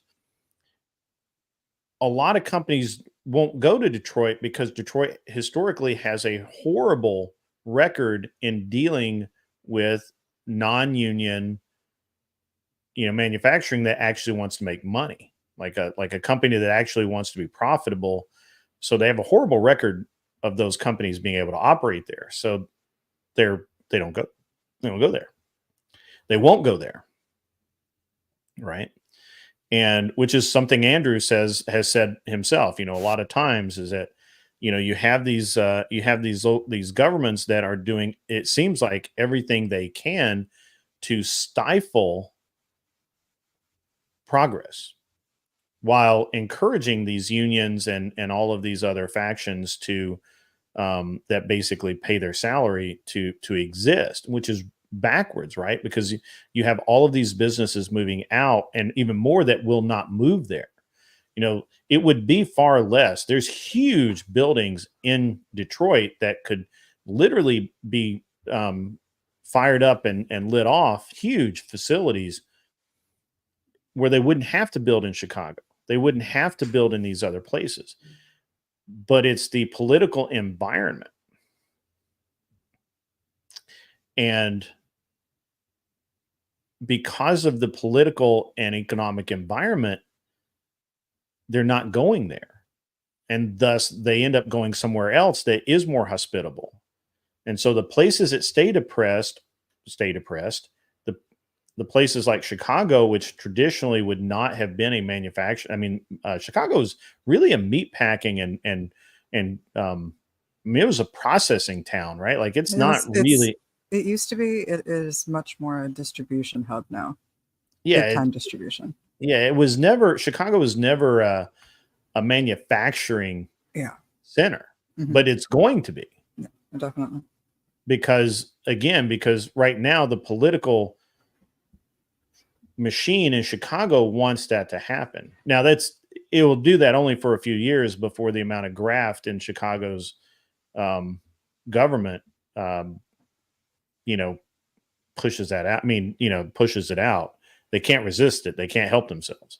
Mm-hmm. But right now they seem very welcoming, and it's a very good place. I mean, there's a lot of geographical things that make Chicago a very good place to do that.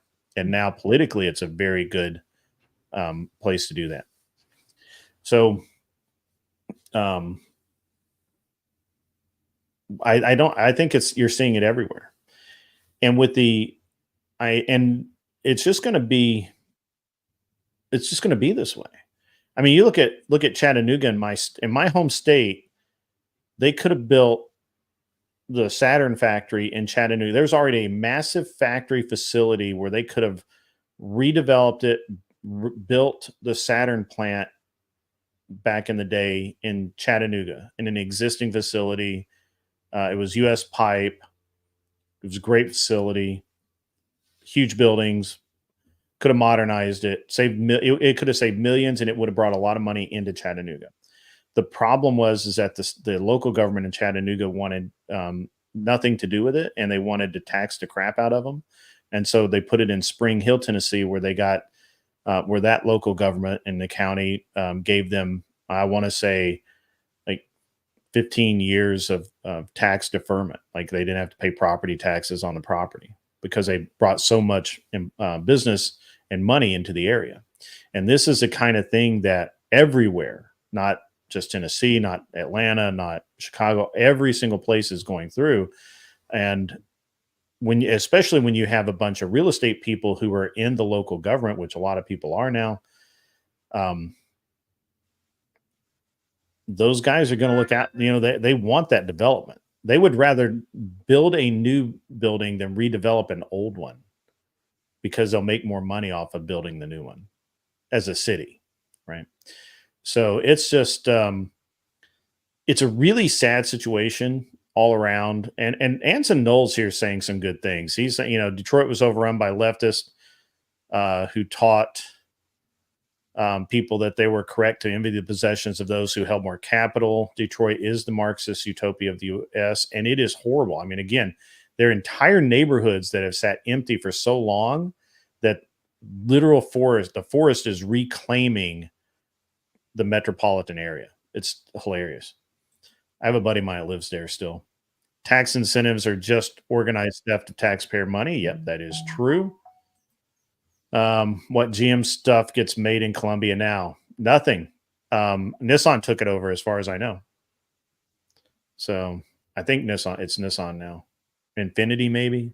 I think they maybe do something with their Infinity brand there. But yep. So it's an interesting deal, right? Like this is all interconnected. The real estate market, all of the, all of it works. And I don't know that I actually answered your question on your HELOC. Are you going to do a HELOC? Or are you going to do a home improvement loan? What's the, do you, I mean, because these are all different things. It's very important to understand the financial products. Yeah, definitely understanding that. I was more like asking if I wanted to take advantage of a fluctuation in the interest rate. Like when would that fluctuation occur was more the question. I don't think you can call the market right. There's no way to call the market right now. Yeah. what I believe is this year up until November is going to be the best of the past 4 years, because they have to put a good face on it. It is every single time, every election cycle, same thing. They have to put a great face on it. They have to have people saying, oh yeah, I went down to get my house refinanced and I got such a good rate. Last year it was 8. I couldn't do it because it was 8%. This year it's 5%, 3%. I can't believe they dropped it 3% in 1 year, even though they went from 3 to over 8 in the space of like 3 months. That was nuts. So yeah, it's a very interesting dynamic out here, especially in the South, I think. And I don't know. I don't have a good answer for that. It is Anson Knowles is right here. I'm sorry. I was about to say the same thing. If you can time the market and have the knowledge to act on it, then you are wealthy. It is almost impossible for even the most active traders. It really is hard to call the market. It just is. I would say that right now, if you can get prime or close to prime, you're in good shape. Like you're going to be, it's not a bad time to do it. All right. If you can't get prime or and assuming that you're not taking out a lot. Right? No, it's not a lot. Like if you're talking like 30 grand or 20 grand or something like that, and it adds whopping, I don't know, like it adds like $50 or $100 a month to your note. That's fine. I wouldn't sweat that too much, but I would always, I check into my mortgages every few years to see if I need to refinance them.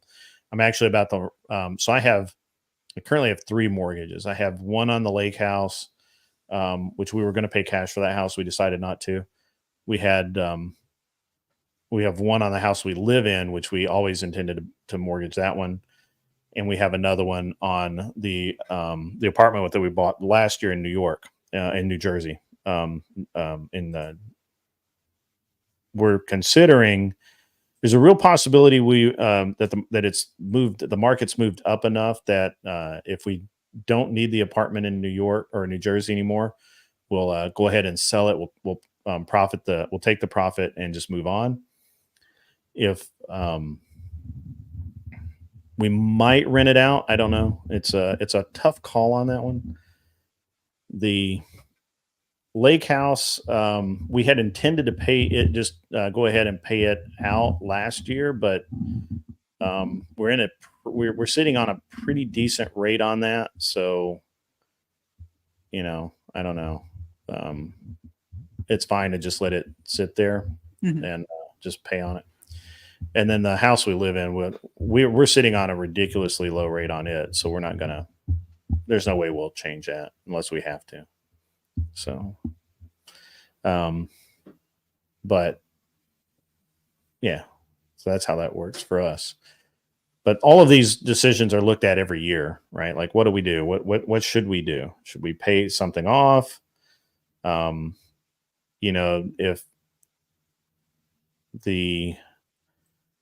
the problem is if we pay off the house now, that uses up a lot of cash we can put elsewhere. As long as the value of the house stays high, we're going to be okay. So, and a lot of people do hate borrowing money. I like what he says here. He hates borrowing money. I don't disagree with that. I think the only acceptable loans really are mortgages. Car loans are ridiculous. I wouldn't do those anymore. Especially not right now. They're terrible. But and you may be renting forever. There's nothing wrong with renting. I mean, I rented for a long time. I didn't buy a house. I didn't buy a house until I was 36. So, it was the right thing to do because we knew it was going to go up. But I don't know. I'm going to go ahead and jump down Thank you Yeah, so much for absolutely. having me. No It was worries. a lot of Thanks for fun. coming up. It was nice to meet you, Kat. Have a good Cat's one. being very quiet as usual. I'm surprised you didn't take a cat nap. Almost. Almost. All right. All right. So what do you want to talk about, Kat? What kind of silly things have you been into? Oh. So I was considering, since you were talking about houses and stuff, I started looking up houses, of course. And if I want one extra bedroom, it's like 980,000 for one more bedroom. Versus right now, I think we're like under 3,000 a month with our mortgage and taxes. Probably like 3,300 if you count like the association. And I would have to pay $3,000 more a month for like any of these homes for one extra bedroom. So I'm probably going to be living here forever. Okay. Can you read what Anson Knowles wrote? Oh, I bought a house when I was 21. I lost it in the divorce. I'm doing the same thing again. Hopefully I will get another soon from my next ex-wife. I like the honesty. You got to respect the honesty. I thought old Glenn was going to be in by now. I don't know. Did he go to sleep? So,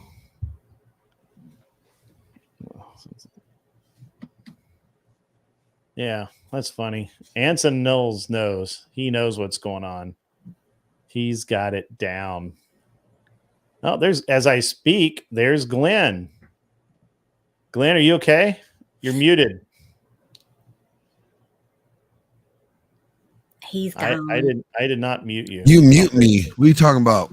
I didn't mute you, bro. You muted me. You silenced me. I only silenced Beaten Cheeks, and that's only when he starts spurging out about cooming. What does Cheeks actually ever spurg out about? Nothing. He's an angel. Yeah, but nothing but cooming. I mean, who doesn't coom? Certainly Cheeks does.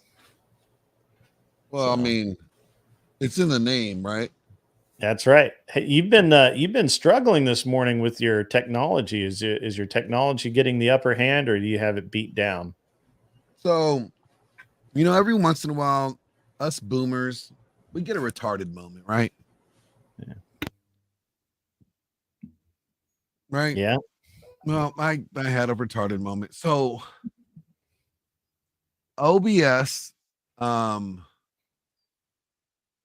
how do I put it? I was running OBS.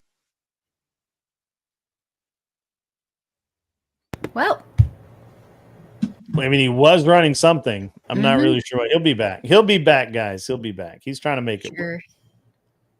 He's trying to make it work.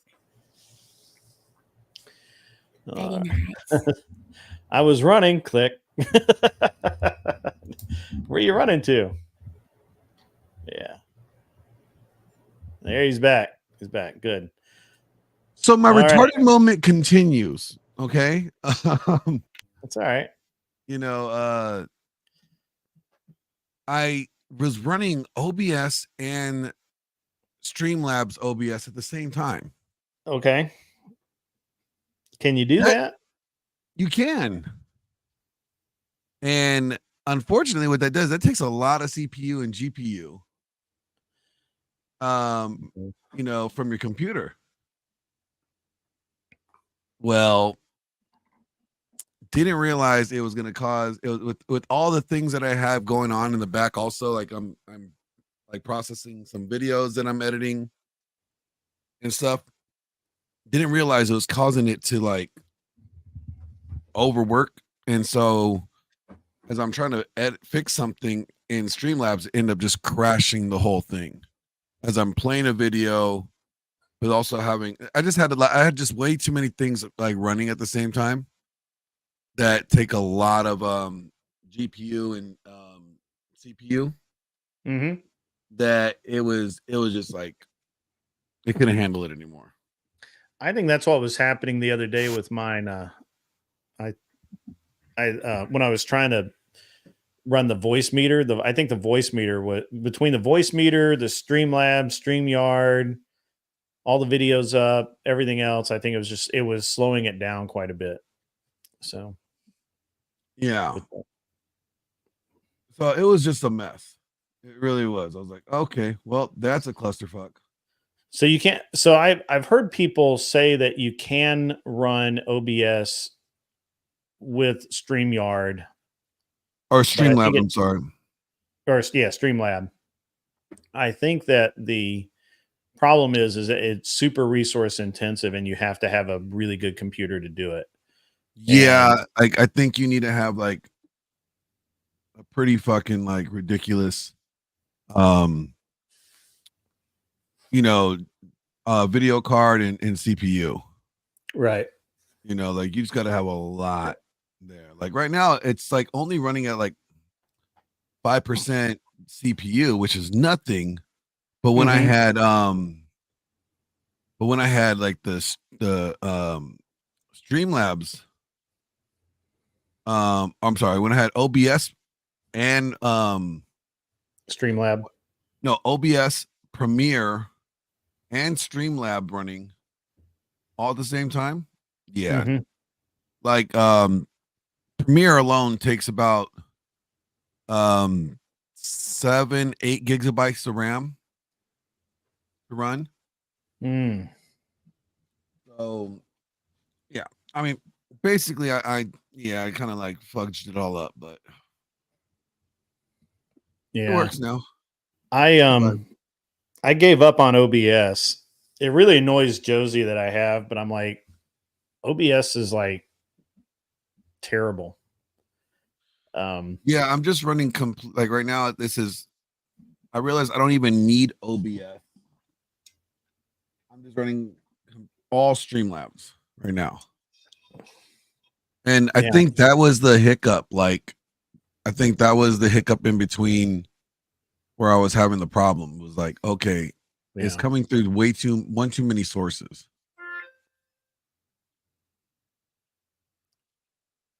So yeah, I'm still running. I'm back to the Streamlabs, StreamYard setup. I've got Stream Elements that I'm going to incorporate as well. But the Stream Elements work in StreamYard, just like straight StreamYard? I don't know. I'm trying. I'm going to actually. That's what I'm going to do after I sign off today. That's since I won't stream tonight. Yeah. I'm going to go to the lake tonight and run the boat around. And then I'll do the at some point I'll start messing around with the Streamlabs, StreamYard, Stream Element trifecta. I think I can make it all work together, but we'll see. So very cool. Yeah.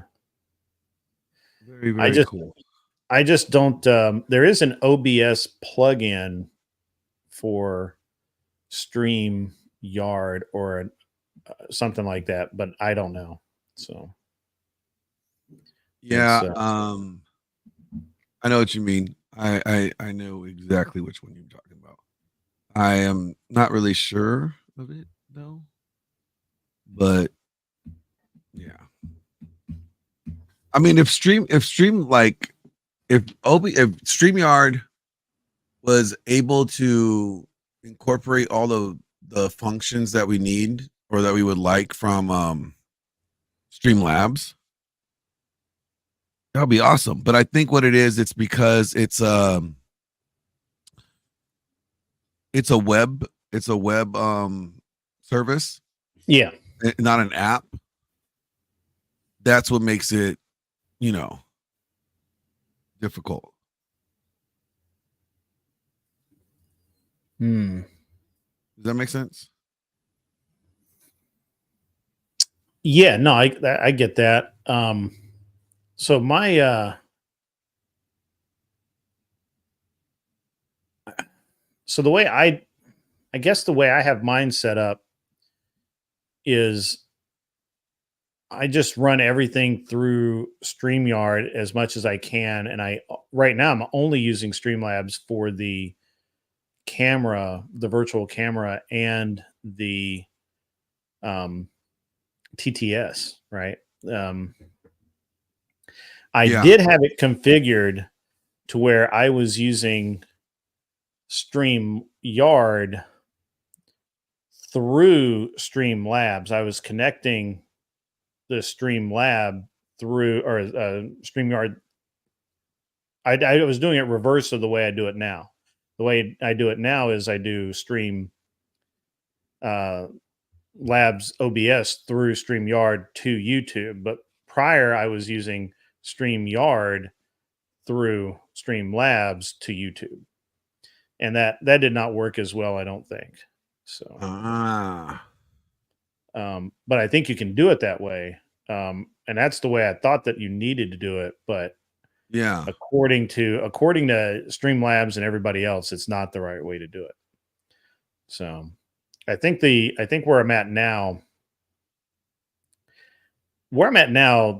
with the format I'm doing, I don't know that it really matters that much. The only thing that's annoying is I can't get the TTS to work. Everything else works perfectly for me except the TTS. And I really want the TTS to work because I think that that's going to be a component going forward as I continue to develop the show. And I need it to be, I want all my features to work properly. But I don't know anybody that has it working properly, except for Brian at Whatever. I don't know anybody else that uses it. I don't see anybody during a live stream. I see a lot of gamers using it, and it works fine because that's what, they're doing it. They're not even using StreamYard or anything like that. They're connecting straight through Streamlabs. I think the only problem with using Streamlabs is the collab cam stuff sucks. Especially the more people you add. The more people you add, because it's a collab cam and it's actually basing in your computer and not online, then that's what really, the more people you add, the more feeds you add, the bigger the load. Did he really? Yeah. I was asleep. I didn't. So apparently, Brian was having trouble getting the TTS to work. Oh, really? Yeah. That sucks. Yeah, that's the other thing is Streamlabs only takes 3% of the super chats. Now I can get the super chats to show on the screen, and I could just do that, and that's fine. But he may have. I don't know what's true there, but I just think that going forward, the TTS are need to be a part of the show, and I need to make it work. So yeah, but and I will get it to work. I think what I'm going to end up having to do is I hate to say it, but I think I'm going to end up running my non-laptop computer and my laptop computer, and basically streaming the Streamlabs into the StreamYard from a separate computer as a separate sound source. So, brother, I have been through every mixer setting, and I've done all of the I did the voice meter banana. I've done the new Steel Series GG. It has a mixer, and I tried it. I actually haven't tried it enough. It might work because in theory, it should see the TTS coming through as like a game alert, and it should work the same. But it just will not. It's just been a pain in the dick, man. Like it just does not want to work for me the way it is. So it may be that I have to have a laptop more or less just for Streamlabs to come through, and then run that sound through a cable into an actual mixer and run that in on my mic line. I don't know. but yeah, I'll figure it out. And that may be why we don't see it more in streamers. Like it probably works great in game because you're not sending it to Streamlabs or whatever. Yeah. But because you're doing all your game stuff from, I mean, you're not sending it to StreamYard. You're sending all your game stuff through Streamlabs. So it works perfectly. It's native. But when you're trying to send it to StreamYard and it's in the game, it's still part of the game because your sound is coming from the camera, right? It's all going to the same place. Your mic is different. So I don't know. It's a pain in the butt. And the last time I think it was going through the computer and not through the mic, but the mic and the computer are on the same output to the speakers, which is also the same output to the stream. And I think that muted that's why I couldn't get the volume up on the TTS, is because you can only send so much sound from two sources at the same time. If that makes sense. No, that does make sense. Because I don't have an actual mixer. If I had a mixer, I could probably make it work. But using a virtual mixer it's just not as good, I don't think. But yeah, I think that's what it's got to. I mean, it's got to be something like that. I don't know. I should if I could talk. If Brian would stay online for longer than 2 minutes at a time, I would ask him how he's got it run. But I don't know. Brian doesn't stay on long that long. He doesn't stay on long. Well, he'll talk to me for a while, but he's busy, dude. He's always like trying. Obviously, he's obsessed with his show, as he should be. Oh yeah, and he's always trying to get. He's and he has the worst kind of show to do, man, because he's got to herd like 8 to 12 girls, which means he has to reach out to like 16 to 20 to make sure he gets 8 to 12. And then he's got to get them to actually show up. He does all of his own clips. My understanding is Brian does everything himself. Like the only staff he has is Maddie and Nick, and all they do are there for show nights. He was doing it all himself, as near as I can tell. So, really, yeah, and that's crazy because I'm already like, I need a clips guy. Like I need a solid clips guy. I was trying to Jack. I thought was going to do a good job, but that dude just spurgs too much, right? Like he was too unstable. Well, I mean, I don't want to start. I don't want to get started. No, I'm not trying to get into that. I'm just saying. I feel really bad for dude. I do. I feel really bad for him too. Yeah. I feel really bad. I feel really unhappy that, I did everything. I felt like I did everything I could to kind of try and help the guy. And yeah, and half the time, man, he was like on it. Everything was great. He's smooth, feeling good, but he would randomly, in my opinion, is he would randomly key in on very odd things about somebody and get really obsessed with that detail and not be able to move away from it. Right? Like he would pick like, Andrew doesn't apologize or some shit. And he would just go down some big rabbit hole to prove that Andrew is a bad person because he doesn't apologize. Yeah. Or doesn't wipe his hands after eating fried chicken or some shit. I don't know. But any throw weird me for a loop, dude. Like, I'm like, what are you talking about? Like, what? And it's like sometimes it could be like the most like I guess for us we would call it insignificant. Yeah. But for him it's very significant, and I'm like, okay, all right, I'm sorry, like, what I mean, like, and it's almost like I don't want to. I'm apologizing for other people. Yeah, no, that's and I'm like, why am I apologizing for somebody? Well, and like so the last time I talked to that kid, he was like, your mods are something. And I'm like, what's going on? What do they do? Well, they time me out. What did they time me out for? He's like, well, they're just, you know, bad people or something. I don't remember exactly what he said. But okay, well, what did they do to make you keep doing that?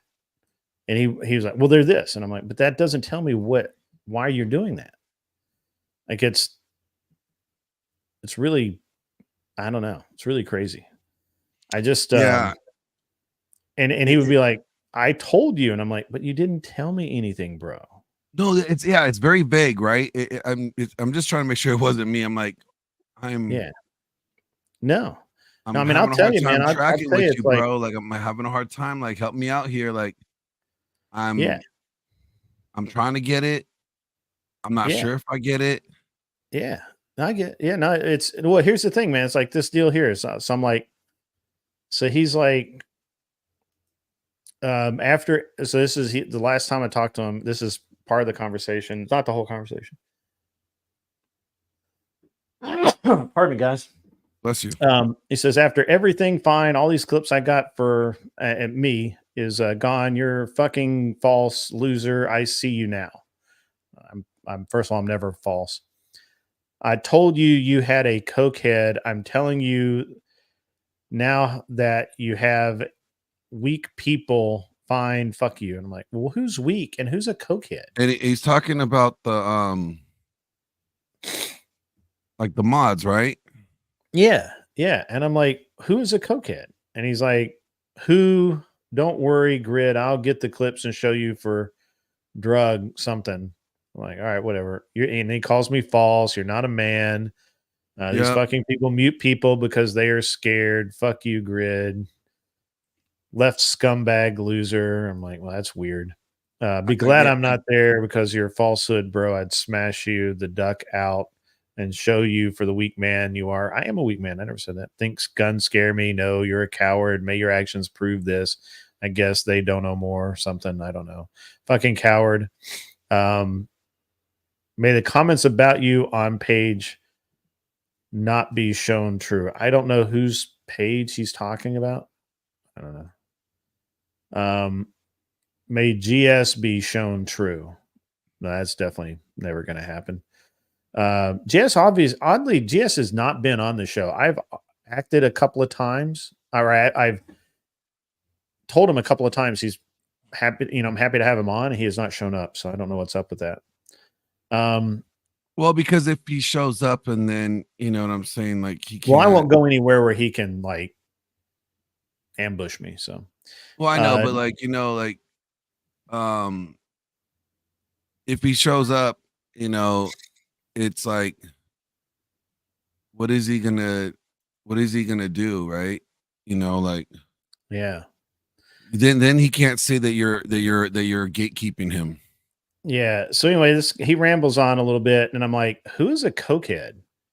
And he's just like, "Your actions prove you weak." And I'm like, "No, I don't think so." I'm like, "I know Beaten Cheeks used to do coke, but are you trying to say that one of mods is a cokehead?"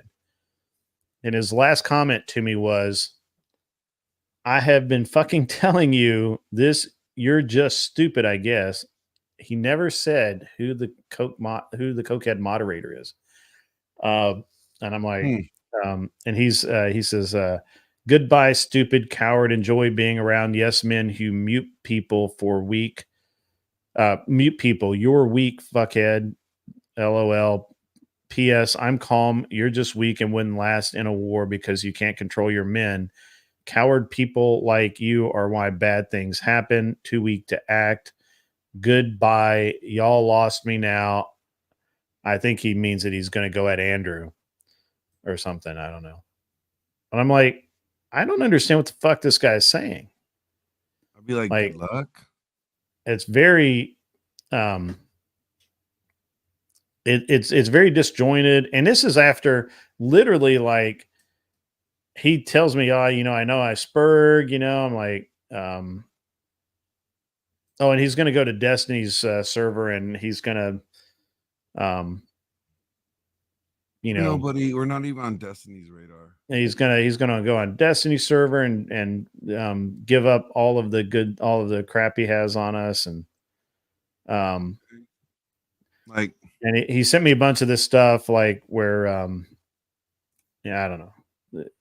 There's he was kind of doing clips for me, and I think the first thing I realized is guy is on house arrest in fucking Canada, so he's bored out of his fucking head to start with, and second, he's got some anger issues, he's got some anger problems that I don't think he's dealing with, and whatever. Anyway, that was the guy I wanted to be my clips guy. That's why Glenn is like, man, dude, we tried so hard with that guy.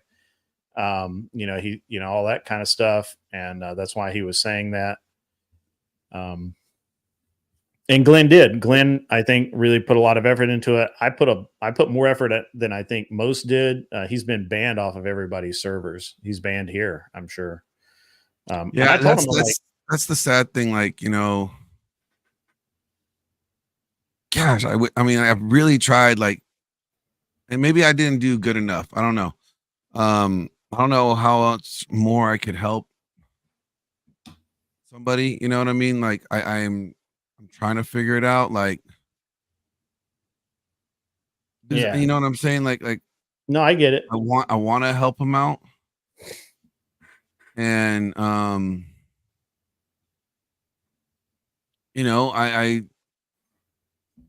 I really do. Like, I really want to help. Yeah. I want to help him out. And it's just well, now the Project VO guys are trying to help him out. And obviously that's not, I mean, I wish him luck. I just don't think it's going to change. You know what I'm saying? So we'll see. Yeah.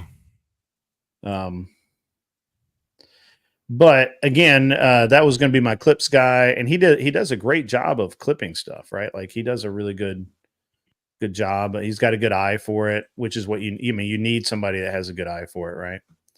So, oh, absolutely. He just, is just too unstable, can't do it. Now I'm looking for a clips guy. I'm looking for some key positions, that I need to deal with. This super chat from Mr. Boulay in the Department of Numismatics for $10. This super chat is sponsored by Tactical Soap by Grondike. Try our new scent, Persian Cat, with hints of nutmeg and cumin. It'll bring out your inner beep. Persian Cat. But you'll be clean. Try Tactical Soap today. I love the Persian Cat. Persian Cat. That will make that happen. That's got to happen. So, hell yeah, it does. That's got to happen. So, all right. Yeah. So, Glenn, I'm going to be in Vegas from the. Let me check my calendar again. I just had it up. So I got to meet with your friends, man, or your old buddies. Yeah. So I have reached out to my peeps. Yeah. And I need to give you my correct email address if I haven't already. Oh yeah, no, yeah, for sure. Cause I only gave them your YouTube link. I got you. Yeah, to get a hold of you that way. Yeah, no, it's way. I'll give you the actual. I'll give you. Well, you could have just given them my number, but I'll give you my email address too. I arrive in Vegas, I think on Tuesday the 16th, and I fly out Saturday the 20th. So I'm only there a couple of days. So okay.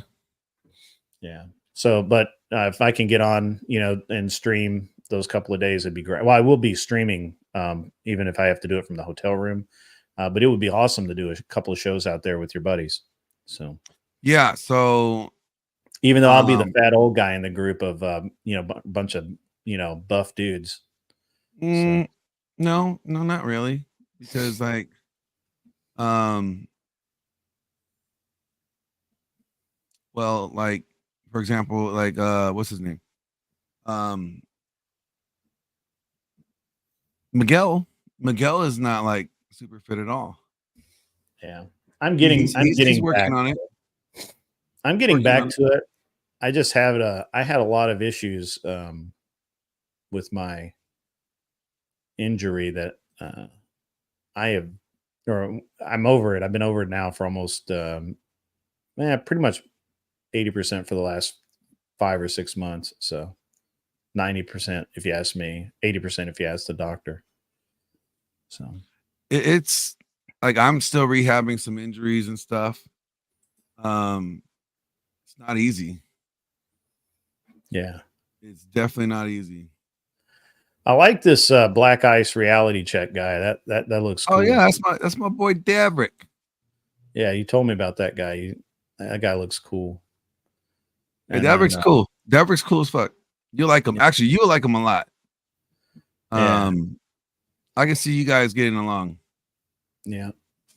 I'd like to get your buddy Donovan on Wednesday or Thursday, or Wednesday or Friday night, whichever one works for him. Sounds good. I'll hit him up. Actually, I'll just text him right now. Hold on. Let me text him right now. I'll have you on right now. Let him get the real story. Hey, Donovan. Real experience. So I got someone that wants to do a show with you. Grid 1. He is close with Andrew Wilson and also with Brian from Whatever. I've been streaming with them for the past couple months. Solid dude. I think it's a good connect. Period. I think also you should get him on this week if you have time. He has Wednesday available. Let me know. I'll give you his contact. So there you go. That's all I gotta do. And can you tell Donovan to unblock me? What did you do? Nothing. No. You're the one that goes around and tries to stab neighbors and shit. I don't believe you. Well, I was just talking some shit in the I'm just talking some shit. See, that's why I asked. Like, what did you do? Nothing. What? I wasn't talking about him. He thought I was talking about him. I was insulting somebody else in the chat. I was talking some shit. That's a problem. See, that's what happens. That's how you get banned. Yeah, I know. See, it's just like, who are you? Oh, I know who you're talking shit to. What? Elena? No. Oh, yeah. Well, she didn't like me at first. I don't know if she likes me now, but she did not like me. So that might have been part of it. Oh, wait. You were on the show while they were talking? No. I was She was in the chat. chat. She was in the chat with Elena. Oh, while they were talking shit about me? No, like they weren't talking shit about you. Not that I know of. No. Somebody was in the chat talking shit to me.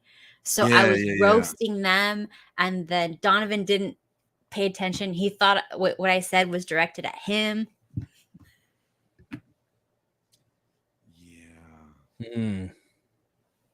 So yeah, Donovan said he unblocked Is this the show that we were talking about the other night, Glenn? Is this the show? No. That's a while ago. This is a while I back. got you.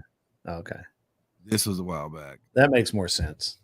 I was like, how does I don't even know how that went down. Like, how did that? Like, I thought like Siege like introduced you guys to each other like on there, and then it went fucking left. Like, how the fuck did it go left after an introduction? Is all I'm trying to understand. Oh, because like women usually like get mad. Okay. What? So wait a minute, y'all just like, hi, bitch, fuck you. Like, no, like was it that's just how women are. Like that's why it's like, what are you gonna do? Is that how you guys like become best friends? Not in my experience, but there's always a first. Actually, one of my biggest bullies became one of my best friends. So maybe you had a bully? Oh yeah, this girl would make fun of me in high school for how I dressed, and then we ended up becoming. How did you dress? Like an idiot who didn't like a care. Snoot? No, like not like Snoot? that. Like a dork, like a toddler. I dressed like I didn't put any effort, Wow. It is what it is. Oh. Okay. You wear the same hoodie every day? Is that what you're saying? I mean, I did the same thing, but like No, it was just, you know, like, I did not know how to match. I didn't care. I probably needed someone to tell me that. It was a good thing. Okay. All right. I mean, I get that. I get that. But like, you know, how bad was the outfit though?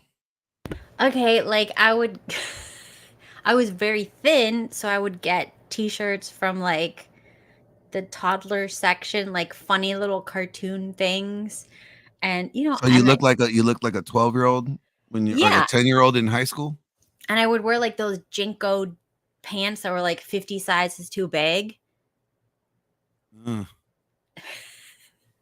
And I had Okay. huge platforms. Were you like one of those like what is it like the I would make fun of you too, honestly. Were you like a raver? Were you like trying to be like a raver? I mean, I was not cool enough to be a raver. Like you have to have like a community. Well, you got street cred to be. Where are you gonna rave? Gotta Probably have like in middle cred. school. I don't know. I'm just saying like were you trying to like were you wearing like the pacifiers and shit? No, I wasn't like that weird, but I was a very weird, awkward, shy kid. So people would make fun of me. It is what it is. I would have made fun of you too with those pants. Gotta be honest. It's fine. Whatever. All right. Well, did you learn anything? Yeah, you know, I started like matching and stuff, and eventually I figured it out. Did your parents just not care what you look like? Oh yeah, nobody. Like, how did your parents like just let you walk outside the door looking retarded like that? I was living with my mom at the time, so like single moms, like she did not care. She did not look at me. She didn't buy me clothes. She didn't tell me what to do or what not to do. Didn't check my homework. Like I was feral. So let me ask you, did you look like one of the pictures off the box of those Bratz dolls? No, that would involve effort. Bratz dolls is a lot of effort.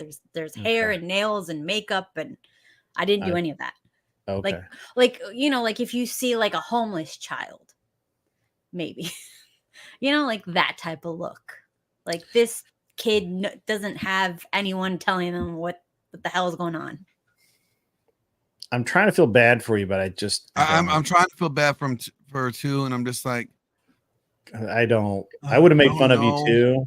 And no, I did not wear earrings. Again, earrings would be effort. There was no effort. Like the hair was like I didn't know how to deal with curly hair, so I just put it up. What you needed to do is you needed to get the MC Hammer parachute pants. Probably had those. I don't know. It would have been cool. Probably like I had purple pants and like a neon green shirt. Like I was a mess. Oh, you're Dr. Seuss. Yeah, like sometimes people would say that I dressed like what's it called? Horton with a Who. Like Courtney neon. Whatever. I don't know. Solid Snake sends in $9.99 American. Damn it, Grid. How could you not be a man? It's not like you were married and are not under house arrest. That's true.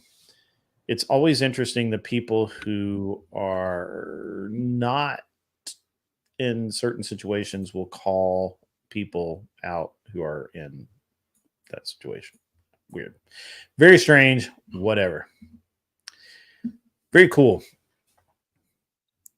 So yeah, Glenn, it would be really cool if I could get Donovan on. Oh yeah, Donovan just messaged me back. He said that was quick. See, Donnie, he's like, hey man, thanks for thinking of me.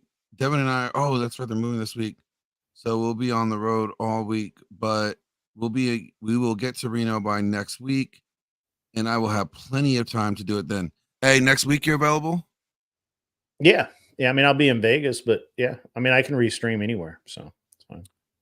All right, he just said cool because he's gonna be in Vegas next week, but he's taking his mobile, studio with him, and I'm going to link you with his. You can just send him my number. That's fine. Okay, I was gonna ask you if you're cool with that. Yeah, it's cool. His phone number. Honestly, anybody with Google can eventually find my telephone number, so it's not like a big deal. And all the damn telemarketers on the planet have it, so They don't got mine. They try to get me. Can't find me. Anson Knowles, I am trying to do an in-person stream in Vegas next week with either Black Ice Reality Check, or I'd really like to get on Access Vegas.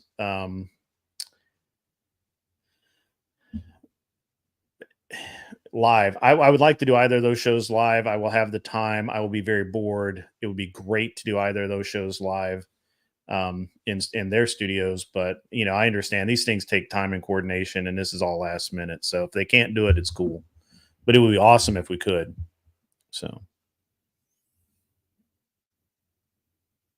Here we go.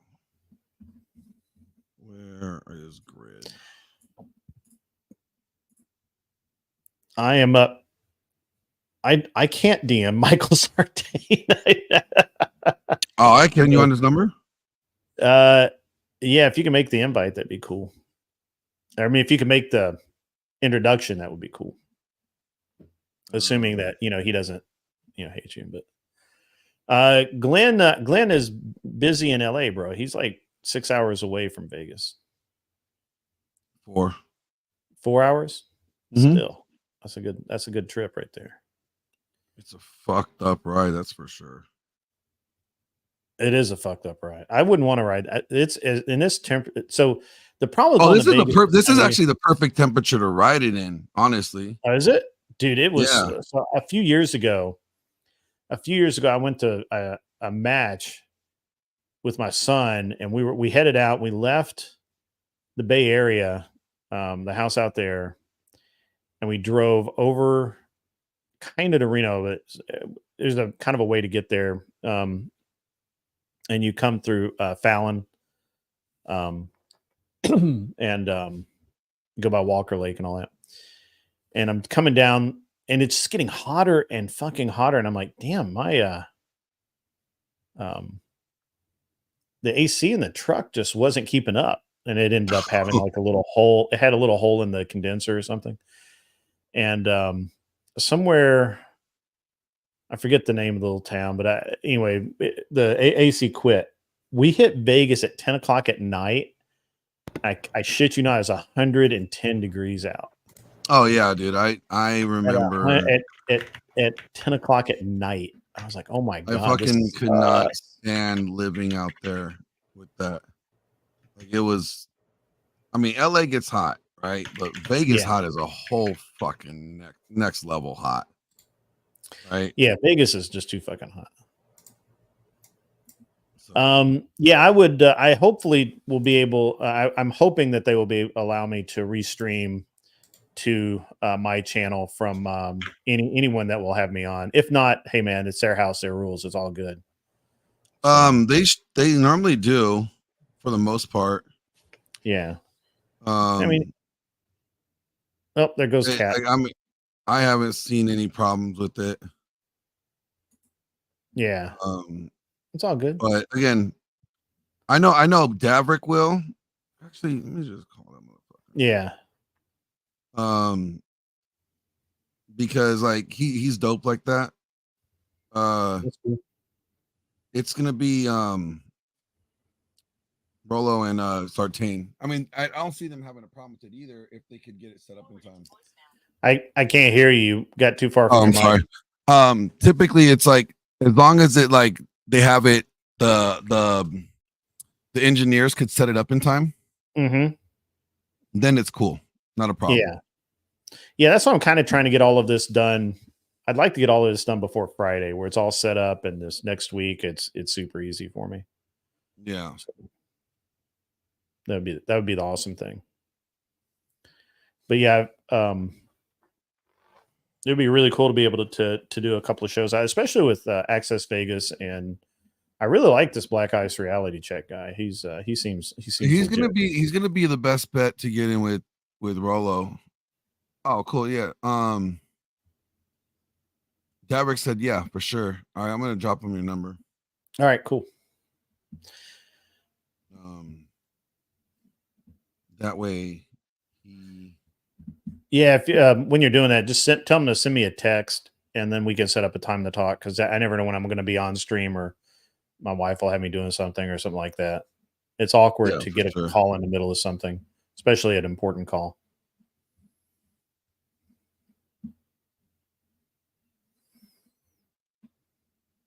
You and I actually need to have a call later today. You had something you wanted to talk to me about. So. Oh, yeah. Yeah. Cool. I just sent him. Yeah, he just messaged me. He said, yeah, for sure. And then he said, give me his contact. So I just shot him the number. I've had some, I used to live in Reno. Oh, really? Yeah. Well, I lived at Tahoe and I stayed in, I had a place I stayed in Reno a lot. I lived Tahoe is not bad. Tahoe's not bad at all. No. Vegas is just too fucking hot. What's that? I said Vegas is just too fucking hot. Vegas is too fucking hot. Vegas is like there are days you do not want to go outside, period. Reno's not bad. I lived there for a couple of years and I had I don't know, I had a pretty good experience out there, but I had a female cop point a gun at me once out there, so I ended up yeah, I really did.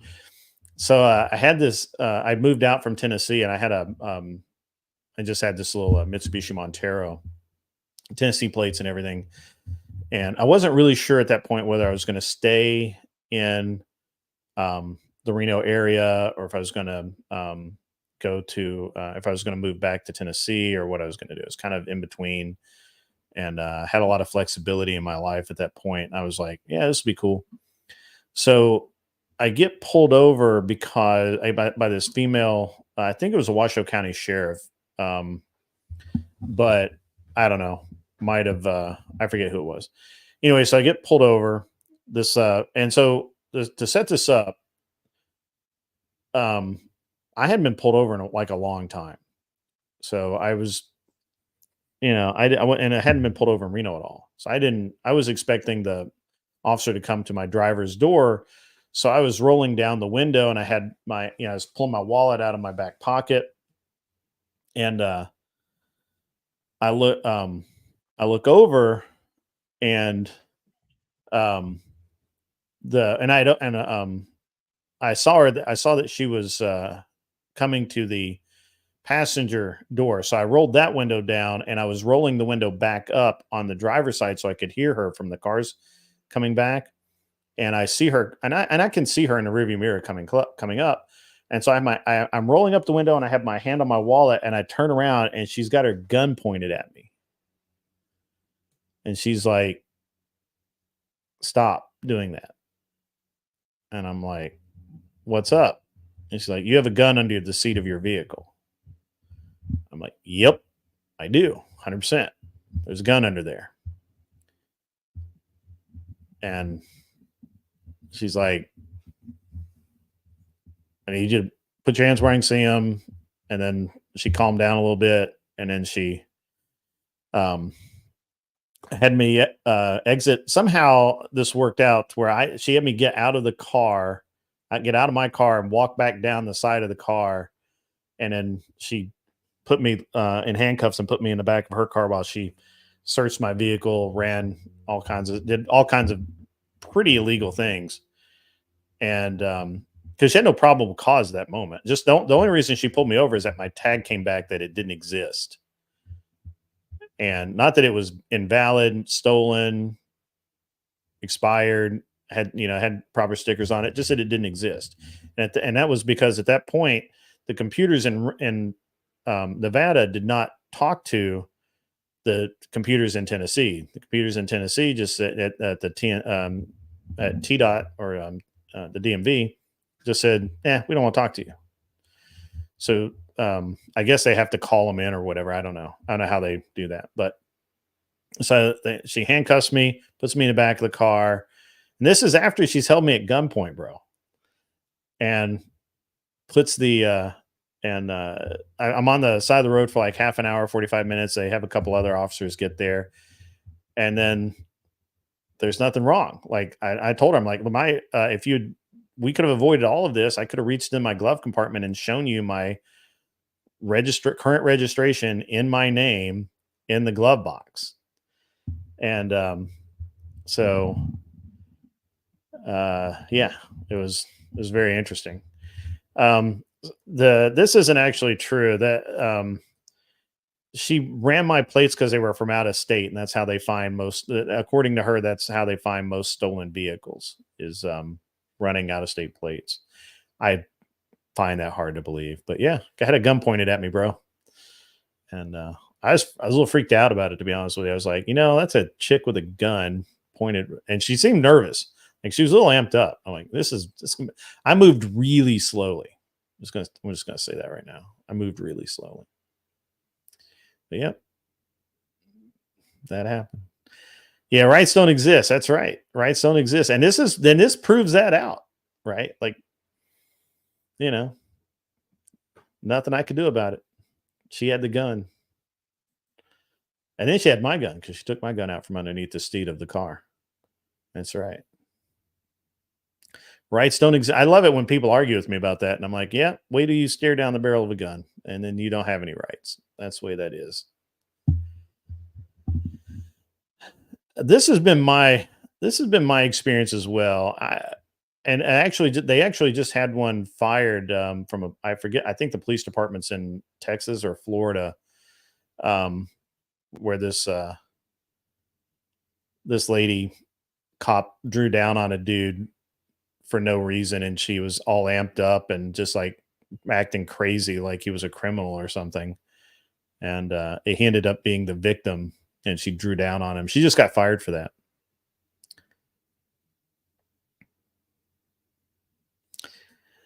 Yeah, that's actually true. I don't know if you guys know this, but a lot of jurisdictions now have plate readers that actually read your license plate as you drive by, or if they drive down the street, they can read it parked. And they find a lot of people with expired tags and stuff that way. So that was really bad. I wasn't even acting like John Wick. I just had a gun. I always have a gun in my car. And it was perfectly legal in the state of Nevada to have a gun, a loaded, ready to fire firearm in my car within reach. That's perfectly legal in the state of Nevada. She had no reason to do that. So so it was pretty messed up. But yeah, it was a nerve-wracking situation just because, I didn't actually know why she pulled the gun on me at first. Right. I just really didn't. Because I wasn't doing anything threatening. I mean, I was literally rolling up the fucking window. I did reach for my wallet. I know why she did it. It's because you're black. That's right. You can obviously see that I'm black. Yep. It was interesting. I kind of, so the thing is she told me to get my driver's license. Like I didn't just randomly reach for my wallet. She's like, I need to see your license. And I'm like, okay. And I even had both hands busy. I was getting my wallet and I was cranking the windows. She could have literally just said, dude, you have a gun under your seat. Don't reach for it or I'm going to have to, gonna have a problem. And I'd have been like, yeah, cool. I wasn't going to anyway. On the opposite side of this. So I got pulled over in Utah with a bunch of guys and we were coming back from the Miller Motorsports Park racetrack, and it's like 10 o'clock at night. We'd had kind of a long day, but not terrible, just a normal day at the track. And I had two of the drivers with me and one crew guy, and everybody else had already gone to the hotel. And I passed a DUI checkpoint, and I just fucking knew I was going to get pulled over because I have out-of-state tags.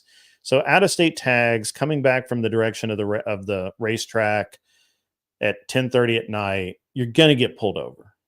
Oh yeah. Full of dudes. Yeah. You're just going to get pulled over. You're going to get pulled over, right? There's no DUI checkpoint guy on the planet that's not going to pull over a truck full of dudes at 10:30 at night without a state tags on it. Because, you know, in his mind, he's like, yep, they're out drinking, right? Yeah. They're here, they're in town, the party, and they're drinking. And so I get pulled over, and the guy says that he saw me swerving. So they always say that. Sir, you were kind of swerving back there. You okay? Yeah, fine. Anything Like to I drink? wasn't Nope. swerving, man. Your I eyes wasn't are off. swerving. I was changing lanes, bro. That's what's That's what I tell them. Like, you know what? I wasn't swerving. You guys, eyes are fucked up. Stop lying. So, so I was like, I wasn't swerving, man. I changed lanes. I saw you. I actually saw you when we went by, and I made sure to change my lanes. I even signaled and everything. And he's like, yeah, I saw you signal. And he's like, okay, that's fine. So he wanted my license, registration, insurance, all that kind of stuff. And I'm like, well, here's my license right here. I got that for you. But my insurance and my registration are in the glove compartment with my gun. I'm pretty sure you want to reach for that and not me. He's like, yep. So one of the, you know, of course he had already had the window down because he's on that side, and he just reached in, opened the glove compartment, and found the gun, the registration, and the insurance card all in the same place. And he just didn't even bat an eyelash. He cleared the gun. He's like, hey, you know, I'm not going to say anything about it, but in the state of Utah at that time, you had to be 2 steps away from being able to use a gun to carry it or to have it in a vehicle. And so one step would be racking the slide, and the other step would be getting it out of the first step would be getting it out of the glove compartment. The second step would be racking the slide. And so you couldn't have a round chambered, right? I'm like, okay, I got you. So I wasn't supposed to have it chambered, which I mean, the guns used, thou shalt carry chambered, right? That's the way it is. So he came back, and of course, you know, there was nothing wrong with anything. And he gave me all my paperwork back, and he gave me the gun and the magazine and the round that he had removed back. And I'm like, yep, okay. And as soon as I drove off, I rechambered the round and put it back in the glove box just the way it was. And but that went way smoother than the lady who was who pulled her gun on me, the lady sheriff's deputy, which was very, very funny. So I've had, let's see, I've been drawn down like 3 or 4 times. And, it's the tattoos, isn't it? It really is. So one time pissed me the fuck off. Like, I'm not even gonna lie to you. I was so mad. Like, so one time was literally after my son was born, right? Like, this is like, he's like maybe 4 days old. And like before, I really didn't care if they fucked with me. Like, cause I, you know, my kid wasn't with me, right? So it didn't really bother me that, like, if they were fucking with me, like, it was before I had my son. And so I'm like, whatever. Like, it was just funny because every time they'll pull me over, I would just laugh at them, be like, well, you know, hope you guys enjoy finding nothing, because I didn't have anything. And then they'll be like just tearing up my car, because I mean, they knew who I hung out with. It wasn't dumb. Like, the company you keep definitely plays a factor. So I'm like, I get it. Like, I'm not stupid. But this time when they pulled me over, and by this time they've known, like, okay, every time we pull Glenn over, he never has anything. He's fucking he's a fucking like corrections officer. Why now? Like, why are we continuing to do this? Right? That's what I'm thinking. Nope. It was raining. My son is like 4 days old. And they did a felony stop. A felony stop? Yep. Damn, son. They had me in a prone position on the ground, fucking newborn in the car. I was livid. I was like, you guys have definitely outdone yourself today. Like, I'm telling you right now, I will I will do whatever I can to fucking ruin your life. And like my wife at the time was at work. So I have this newborn crying in the car. It's fucking raining. They're tossing up the diaper bag to see if there's like anything in. I'm like, what the shit? Like, oh man. I was so mad. So mad. I actually made a report to the sheriff's department. And I was just not happy. I was not having it whatsoever. I was like, you guys are a bunch of shits. Fuck you. Yep. That was the last time though, too. Honestly, that was the last time they ever stopped me. Yep. That's interesting. I've never seen anybody get a full felony stop done on them like that, but I've heard about it, right? With the whole guns drawn and all that. I haven't even come close to it, but I've done a lot of things where I probably should have, right? So I'll take the occasional bad experience, but the female deputy with the gun in the face was certainly an eye opener for me. So yeah, that's very interesting. That's why I have a whole thing about emotional women these days. I'm like, yeah, I understand that. That's that experience. I got it. I understand.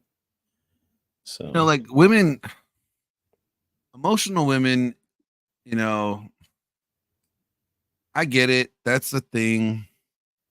Oh shit, hold on 1 second. Missy's calling me. All good. Hey, Missy.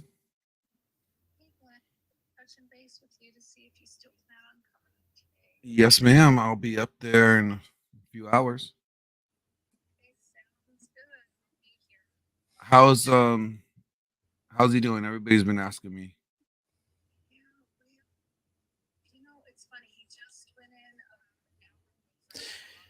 For you guys that don't know, Glenn's friend and Red Pill All right, let me turn on my computer. is having health issues, and Glenn's very close to him. So if you guys, don't mind sending prayers, positive energy, whatever you prescribe to, I'm sure Glenn would appreciate it. It's looking pretty grim. So any positivity would be great.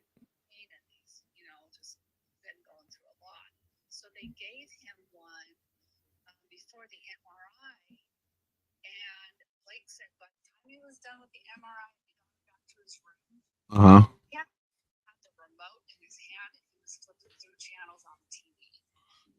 Like it was nothing.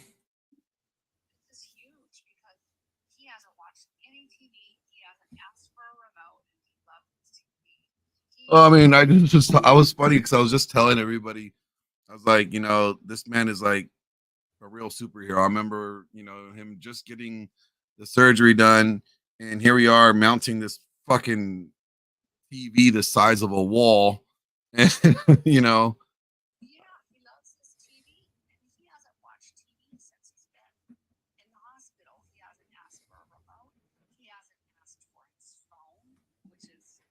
That is really weird. I'm just going to go ahead and mute Glenn's mic for a minute and give him some privacy. So just give him some privacy while he's doing that. But yeah, his RP Thor, you can go look him up. He's written a really good book. It's I had it right here, the exact title. A Dominant Masculine Presence by RP Thor. Believe you can get it as an audiobook on Audible or and maybe Amazon. So check out the book. I'm sure that they could, a few extra sales would help out a lot. Again, this is a guy that's done a lot for men over the years, and he's a solid guy, and health issues come to us all, folks. And, you know, in this case, Glenn's, you know, Glenn's boy needs some help. So let's see if we can't give it to him. Glenn, your mic's live again if you're done. Yeah.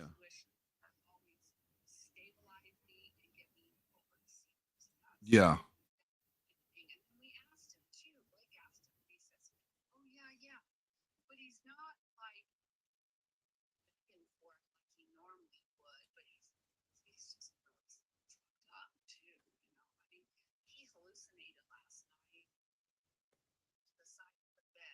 Uh-huh.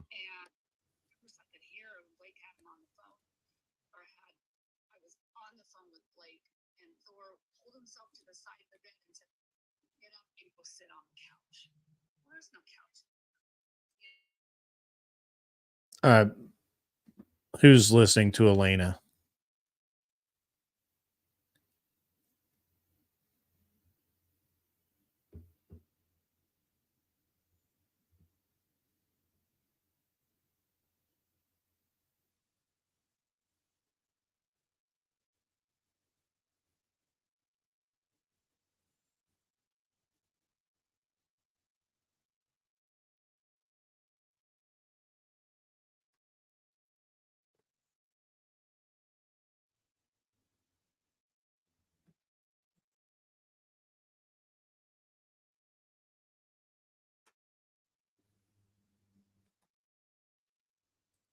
That's terrible, man. My grandfather had 2 strokes actually. So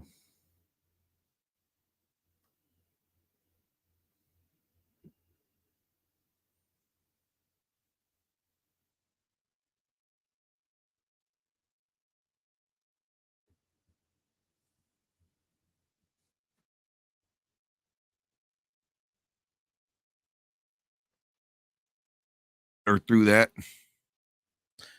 are you back? I'm back. I'm back. Okay, I'm good. back. Yeah, I muted your mic just to give you some privacy. Oh yeah, she's like Mama Bear. Like, you know how moms are. They'll talk, and they'll talk a lot. Yeah, and they won't. that's stop okay, talking. man. That's okay. I'm about to. I got a. I'm not a hard out at 3, but pretty close. I got some things I need to do. My wife wants to go to the lake tonight. She flies out in the morning, so go do that. Oh, so I was gonna tell you, like, so yeah, so I told you, like, Nick reached out to me, right? You did say that, yeah. Yeah. So he hit me up and he's like, yo, this was not a me thing. He's like, I want you guys, he's like that kind of just threw us for a loop. This was that was what's his name? A Steve thing. I'm like, okay.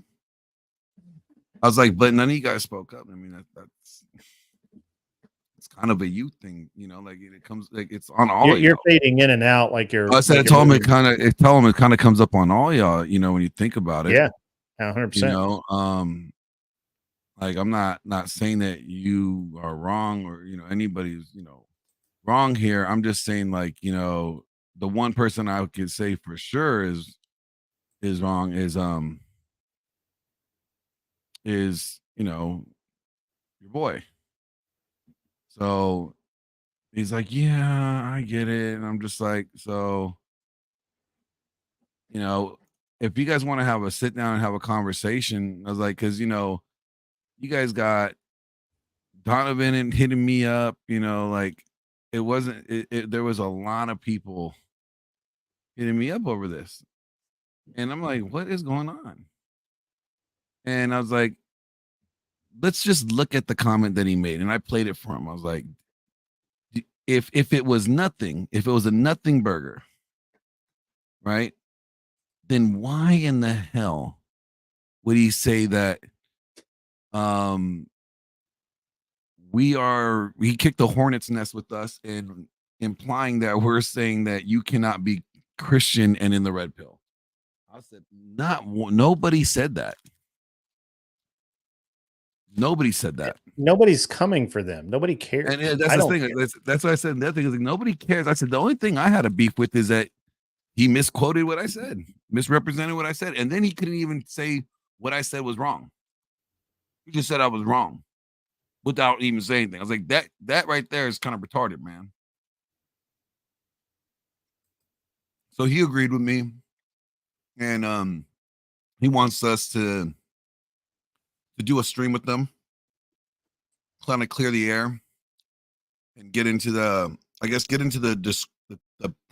area where they have a discrepancy with us about the red pill. I'm like, that's fine. No, I don't want to have. I don't want to have any conversations with them. Well, I said I would do it. I told him. Oh, you're perfectly. It's okay. I told him I would, let you know and invite you. And the reason why I would do it because again, I don't think they'll ever act. I know. Good faith, so I don't argue with people that act in bad faith. I don't know where Steve and Plutarch stand on it, but like I said, I talked to Nick for like over an hour last night about it. I mean, if Nick wants to PM me and talk to me, that's great. I don't mind. I can settle things with him. But here's the thing: I will not do anything publicly with any of them. Period. No, I get that. I don't. I think the way they did the original stream that you and I talked about, which I always thought was funny, and I've said multiple times publicly, I thought it's just a weird way to go about framing their argument. And you yourself obviously pointed out that the only time they talk about us is at the very beginning, and then they never mention the video again. They never talk about it. They never refer back to it or anything like that. So, to me, this is enemy action, and I don't engage. Look, I have two choices here. I cannot engage or I can destroy them. I don't have any interest in destroying them, so I just would rather not engage. So. What I learned from Rolo is that, and not everything is a threat. Some people are just retarded. Right. And that's even less of a motivation. And what I mean by that is that, he may not have looked at it as this is a shot, sending a shot at them. I'm sure that Nick didn't. Matter of fact, when I thought about it, and you mentioned that the other day, I would think so. The drama aspect of this comes from Elena, Plutarch, and Steve. Nick seems to just be kind of floating around, and just kind of doing his own thing. But that's Nick, the weird thing with Elena and Plutarch. Like I have worked with them for a while before all this, and I just never. I would never see it coming like that. Like they're like the couple that I would never see doing this, and that's why it just kind of sets me like weird. I mean, it's just something, right? And I'm glad to have conversations with them. Something else is there, and I don't know what it is. Like either they're offended with me, and that's fine, because they think I may have ghosted them or not something. The phone works both ways, it doesn't always have to work with me reaching out to them. It works both ways, but Steve, I'm like, I don't know. It like I said, like it just doesn't make sense. I agree to say what he said, and then when I was talking to Nick about it last night, I was like, dude, you guys highlight the video, right, and then you go out of your way. Or he goes out of his way to make sure that he doesn't say that like Andrew Wilson is a male feminist, and he goes out of his way to even say that Grid One's not a feminist, right? But the person in the video that he was talking about, me, he doesn't say anything. Now, Nick is like, oh come on, Glenn, I know that you're not one. Like damn well I know that you're not one. Like you've helped me. I reached out to you. I'm like, yeah. He's like, I would never think that. I'm like, okay.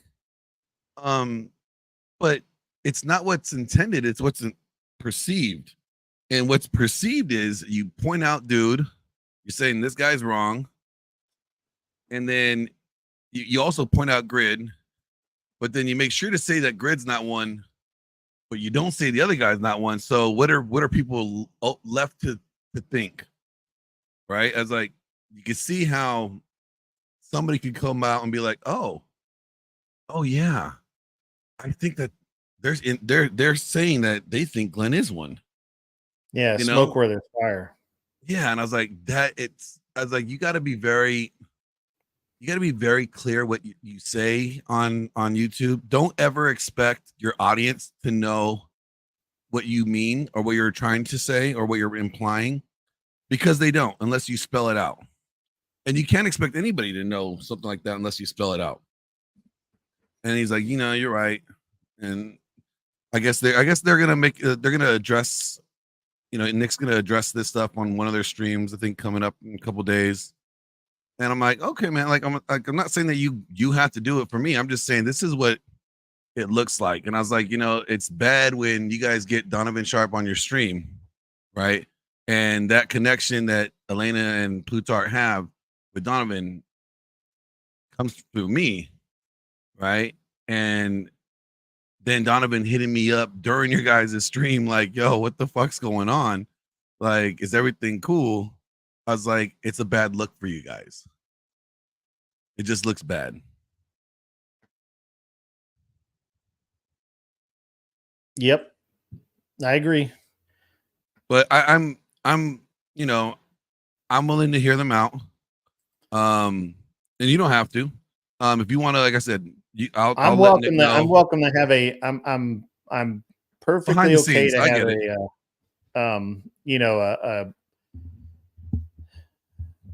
a private conversation about it, and we can see what their excuse is or what their justification for their actions are.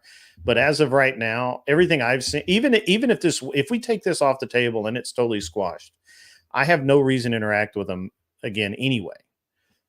They don't add anything to my stream. They don't add anything to help me. It's a one-way street of help, and they've not shown. And I hate to use the word gratitude. Yeah, that they value that help, right? I don't need gratitude. I don't need, a bunch of thanks or anything like that. But just even to just say, hey man, this is so valuable to us, right?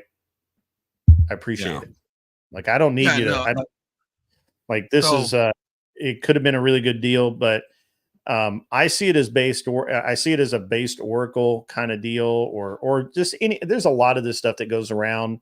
I've been watching videos, not all morning, but yesterday while I was cleaning the garage and working on the boat, I was listening to other, things along this line.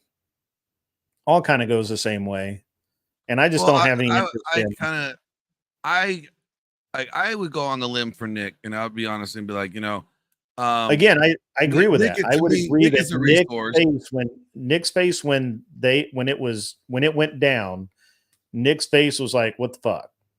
Like, we didn't talk about this. Like, this was not part of the program. And like, see, Nick is a great resource. Like, what I learned a lot about from feminism, in regards to its a role from the church, it was not only through like Rachel Wilson's book, right? Mm-hmm. But Nick has written a book, and I have the copy. Like, he hasn't published it yet because it's going through an editor. But like, I've read a lot of it. Like, it's a fucking huge 500 some odd pages of just facts and history and the feminism and how it got into the church and how long it's been, slowly festering. And he's just a great source of church history. Yeah. And, so I'm like, man, this guy has a lot of value to add, especially to that community. And I'm happy to hear Nick out, and I'm happy to hear the other two out. But as of right now, I'm going to tell everyone I know, don't platform these clowns. They're backbiters. I have no interest in helping them whatsoever. I will hear them out privately and try and figure out what the hell is going on, but I don't think it's going to change my perspective. It might change yours, and that's fine. I'm not No, in this.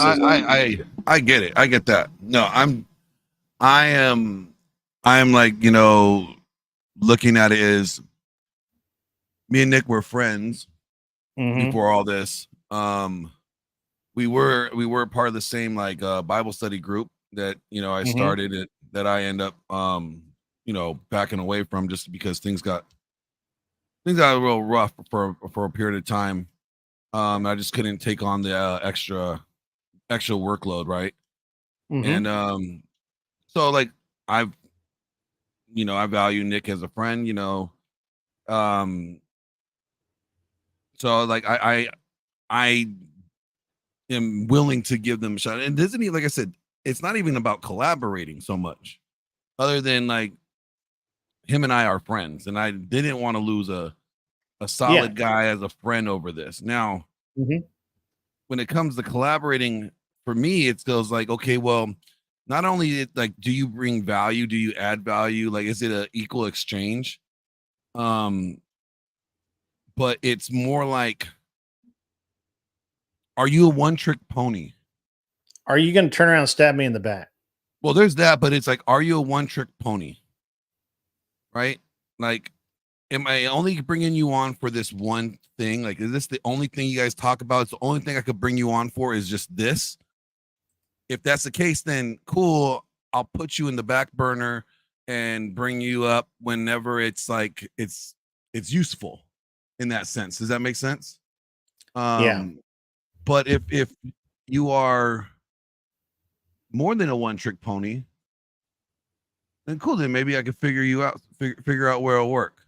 But yeah, this is going to sound really bad, man. It's going to sound really bad, but here's the thing. If they added any value at all, it would be meaningful, right? Like I can work with people I don't like if they add value and we have respect and there are boundaries, right? Like that's totally cool, right? Like I don't have to like everybody that I work with, and certainly I don't. You barely like me. I'm kidding. I mean, that's not true. I like you, Glenn. The only reason we're still having this conversation is because I like you. I know, to be honest. And I like Cheeks. Like Cheeks is like the little brother that I just want to pick up and shake like a fucking lapdog and say, stop shitting everywhere. But these guys, they look. I don't see where they have any value. I don't see where they add anything to my program. They don't add anything to my life. They don't add, but they have a lot of potential to detract and use up resources and use up time. And until they can prove otherwise, I just don't. Now look, I'm not their friend, so I'm coming from a different angle. Yeah. You have a different lane that you're coming through from it at. Yeah. So I don't have the headspace, right? Like there's so many more interesting people that I have met online. Like there's this guy, Scott from Fabian Fabian Destiny, or where the fuck his channel is called. I want that dude to come on, and he's so busy that we barely even have had time to talk. Farney is, he's in the chat now. I like Farney, he's a cool dude. And he adds value in the conversations that we have, right? That maple syrup tree tapping. I know. There's so many negatives, but there's just enough positives, right? Like, and Barney and I don't agree, but I can have a really good conversation. And if I brought him on my show, some more bass in his voice. No, I'm kidding.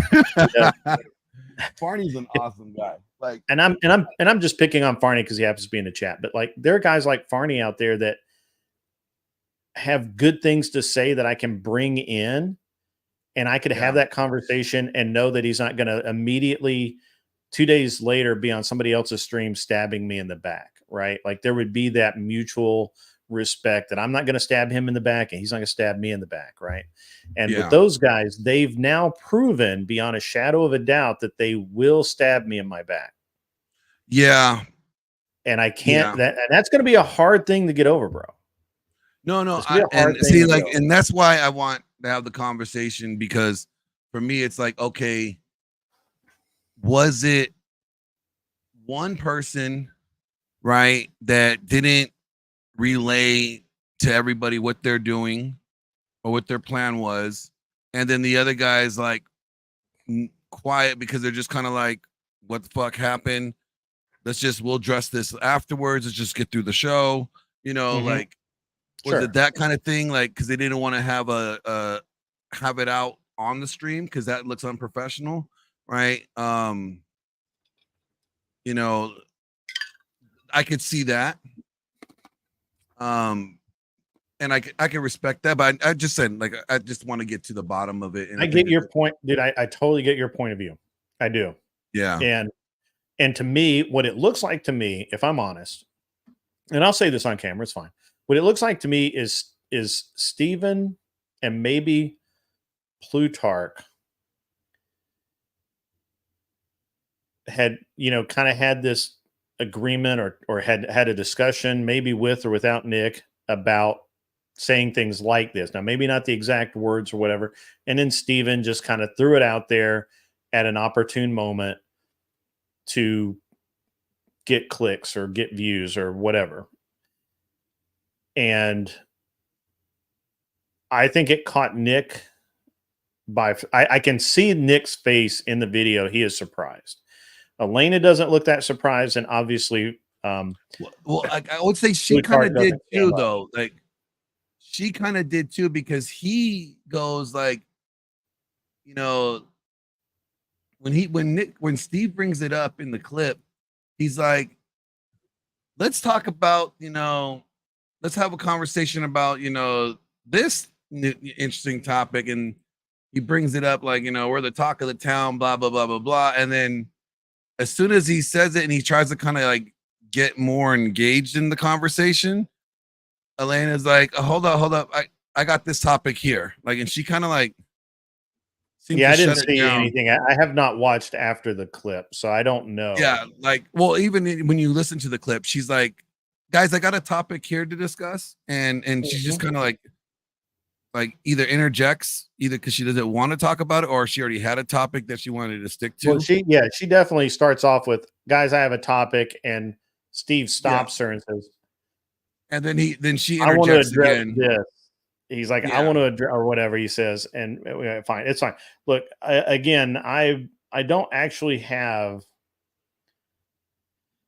I can't say that I actually have a and again, my problem is simply they stabbed me in the back. They're backbiters.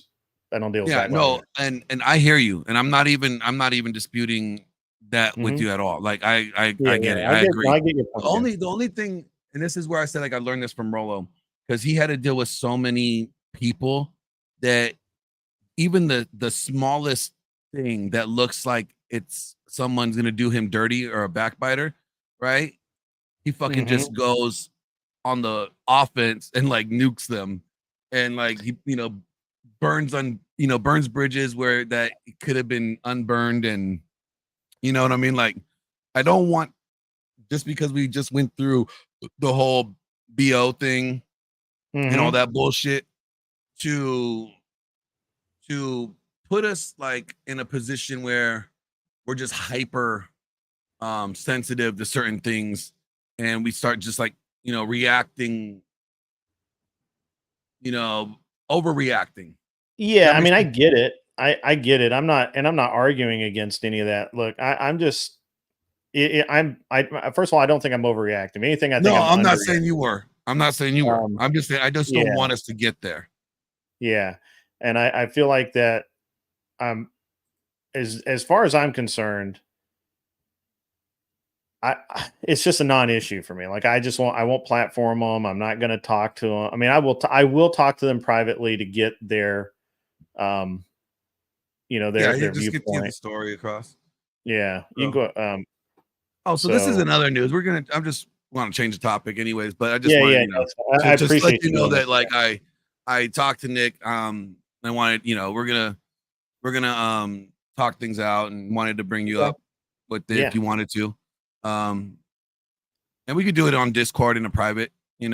Yeah, fine. I would I mean, obviously anything from here on out has to be, it can't be streamed. I'm not doing anything public with those guys. And if they if they decide to use footage that from a private meeting, I think that's pretty low ass shit. So see, the only reason why I would be willing to do public, and the reason is because the statements that they made were public, and I would want everything to be cleared public, right? You know what I'm saying? So if there was like, oh yeah, I fucked up, I shouldn't have said that, I would want that to be public. I wouldn't want that to be private, just so like the optics, right? That's why I like to do those type of things. If somebody makes a comment public, I like to address the problem public, and then get everything cleared publicly. Then now you don't have nothing hidden. Their last statement is either I'm sorry or you know what, you're right, I'm wrong.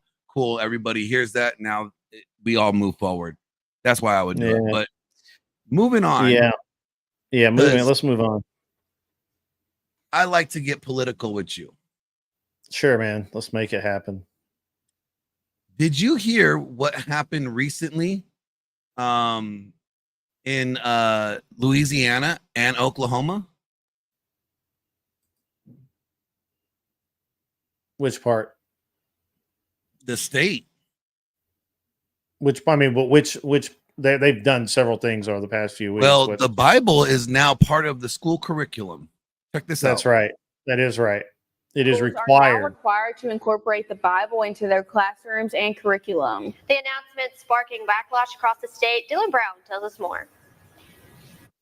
Every school district will adhere to, which is that every teacher, every classroom in the state will have a Bible in the classroom and will be teaching from the Bible. State School Superintendent Ryan Walters saying effective immediately, all Oklahoma schools are required to incorporate the Bible as instructional support for curriculum in grades 5 through 12, with immediate and strict compliance expected. The Bible is a necessary historical document. That echoes Louisiana's recent move requiring the Ten Commandments be hung up in classrooms.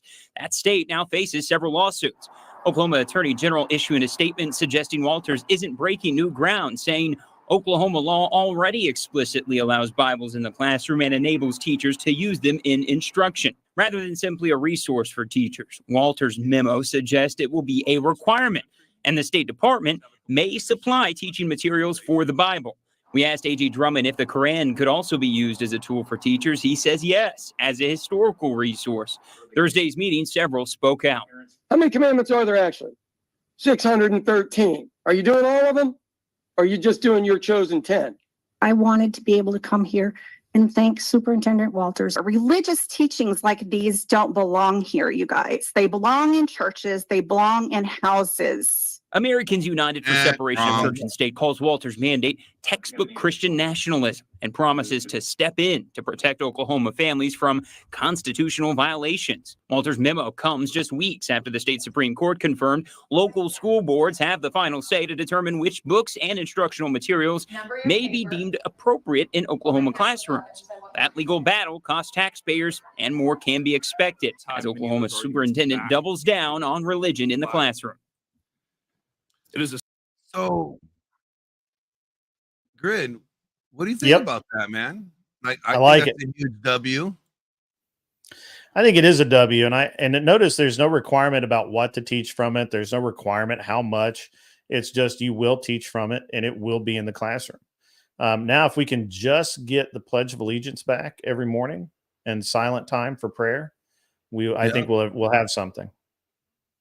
Yeah, I think it was pretty awesome to hear that they're bringing the Bible back into the schools, and they are expecting them to use them as part of their curriculum.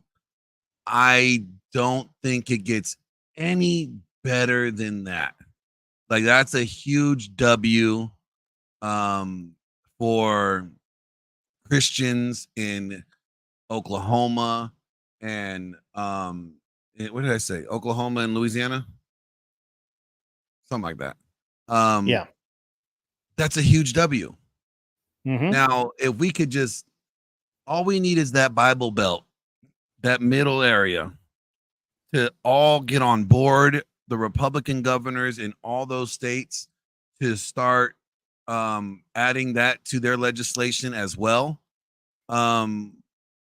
we might see that recourse of action a lot sooner than we could expect. And what I mean by that is, like, we have all this tea stuff getting pushed out there, right, in the schools and stuff, and nothing is Christian in there to combat it, right? Like, they make it so difficult to even talk about God or Christianity, or even have Christian clubs on campus and stuff. Although they say they don't stop Christian clubs from forming on campus, but come on, damn well they make it difficult.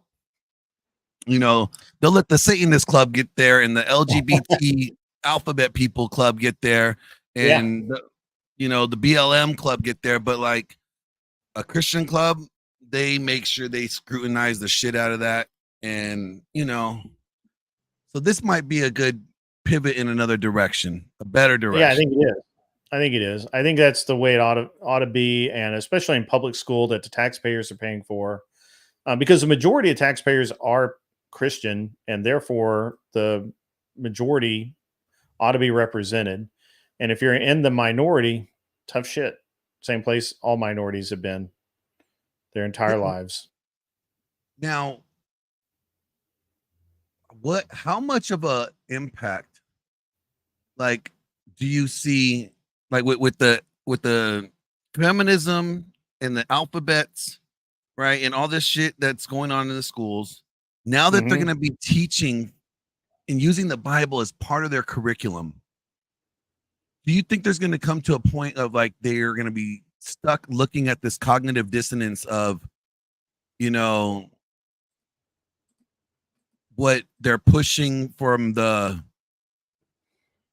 just call it the gay side, right? And also then learning the Bible in their curriculum, right? Do you think the students or the teachers going to have this, like, come to Jesus moment where it's like, we really can't be pushing both, like, it's confusing, or do you think they're going to try to keep pushing this alphabet stuff? Well,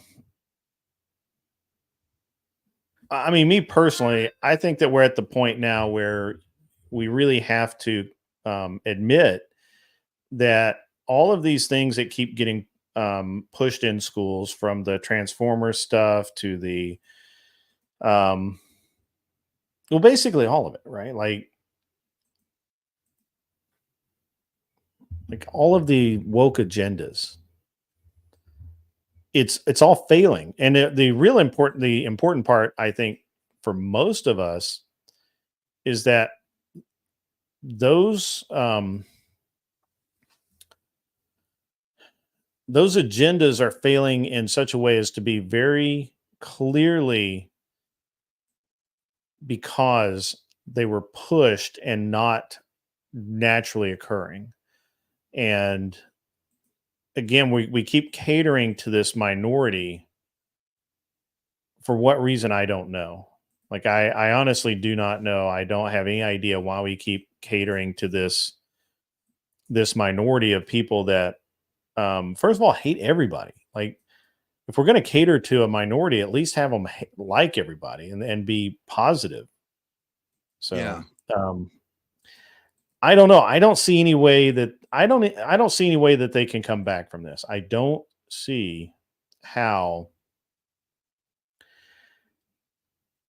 in the best of circumstances that this leads to anything but an L, and I mean a pretty big L, for the people who are behind this.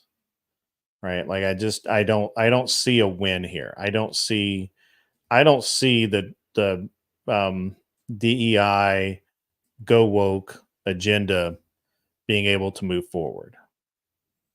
So I agree with you. I think this is like at least in this area, it's gonna start. I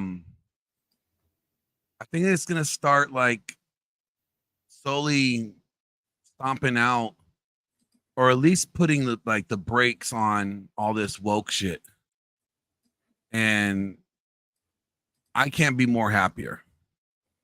Right. I really can't. Now I think, like, you know, obviously in the predominant like gay states, you know, like basically all the coasts, right? We're probably gonna have a struggle there. That's probably gonna take a little bit more time, right? In doing so. But I think in, you know, the heartlands in the middle of the country, I think we're gonna start seeing but see, I think change. California is going to be. I think California is going to be one of the ones that actually will tend to swing back harder and harder right. The more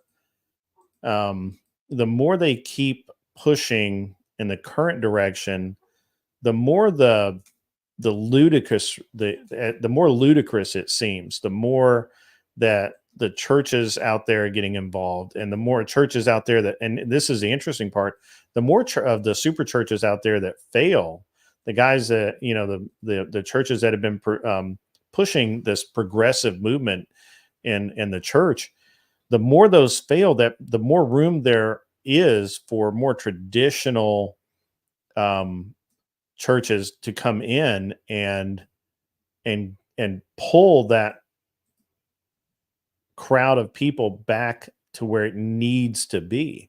So I don't necessarily agree with what you're saying, because I do but you think California is gonna be the, so I would agree with you if we were able to see a shift in Hollywood. So Hollywood is the problem, but here's the problem that Hollywood has right now. Hollywood has a problem in that all of the production companies are moving out to greener pastures, literally. Oh, like, yeah, no, they're moving out of the country, or out of the state. Out of the state. The only thing really left in Hollywood that I'm aware of, now I'm not out there, I'm just going by what I hear, what I know, what people say. So you can feel free to elaborate on what I say. But it seems like mostly it's some of the higher, you know, all of the higher budget production facilities are there because they've always been there. They've owned the property for 80 years, and it's just, it doesn't hurt them to be there like it hurts newer companies or smaller companies. And so it's still got that, it's still okay for them to be there, but even they are feeling the crunch. And more importantly is the CEOs and the financial people that make the decisions in those companies. They're getting all of the artsy people that used to run those companies that just had to be in Hollywood. They're getting replaced by people from New York, you know, Chicago, all over the country that are not really that invested in being in Hollywood. And so I could honestly see some of the larger movie houses moving out away from Hollywood to get away from not just the wokeness, but the high cost of operation. We're already seeing that with Atlanta. Atlanta's the new Hollywood. I swear to God. Oh, yeah. No, it is. Atlanta's been the new Hollywood for a hot minute. And, you know? and it's getting bigger, right? Like originally it was just TV, right? Like, and nobody cared because it's just TV. And you know how everyone in Hollywood feels about TV, right? Like, who cares? But now movies are being pulled out to, or movie company and production companies that make film are no longer in Hollywood. They're in Atlanta. They're in Reno. They're in. They're moving to Nashville. Nashville's got a thriving film industry now. Oh, I know. That's my thing. I've been wanting. That's part of my thing. Like, I want to get out there, is because I'd rather get out there, be before the curve, like before it hits, because it's not going to hit, in my opinion, until like another 1 to 3 years, within 1 to 3 years, Yeah, I that's probably right. see it starting to really boom out there. And that's when I want to get out there in 1 to 3 years. Right. Yeah. And when it does that, that's going to be, man, that's going to be amazing. Because Right. I mean, you got what's his name? You got Mark Wahlberg opening up his in Reno, actually in Nevada. Right? Yeah, it's not Reno. It's not Fallon either. It's like somewhere. No, it's by Vegas. It's closer to Vegas. It's out. Oh, is it closer to Vegas? Yeah. Okay. Because I think Which makes a lot of sense. See, Vegas. I think he has a home in Henderson. Yeah. I think that area, honestly, it makes a lot of sense. There's a lot of empty land. Oh yeah. It's dry all year, plenty of sun. You know, it's I mean, I think it makes a lot of sense. Vegas is there, you got a massive airport to bring people in. I mean, these are the considerations. And what's happening is with all of the business and so you saw it happen in tech first, right? Tech started to understand that they didn't need to be in the Bay Area, right? And so they've slowly, it happened. There was like an initial rush out of the Bay Area. They moved to Colorado and Denver. They moved to various other places throughout the United States. But they kind of hold up in the Bay Area. A lot of tech stuff there going on. But now you look at what you're seeing. You're seeing companies that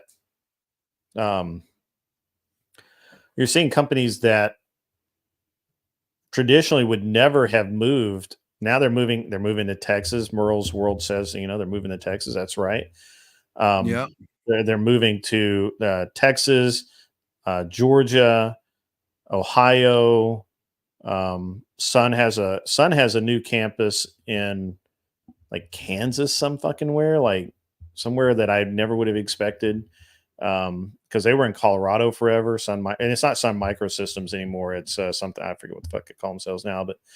But what's happened is in each case, what happens is that they get, these old school Hollywood and the old school tech guys, they retire. These CEOs retire, and they're bringing in, they were originally, and for a few years or a few decades now, they've been bringing in the same kind of people.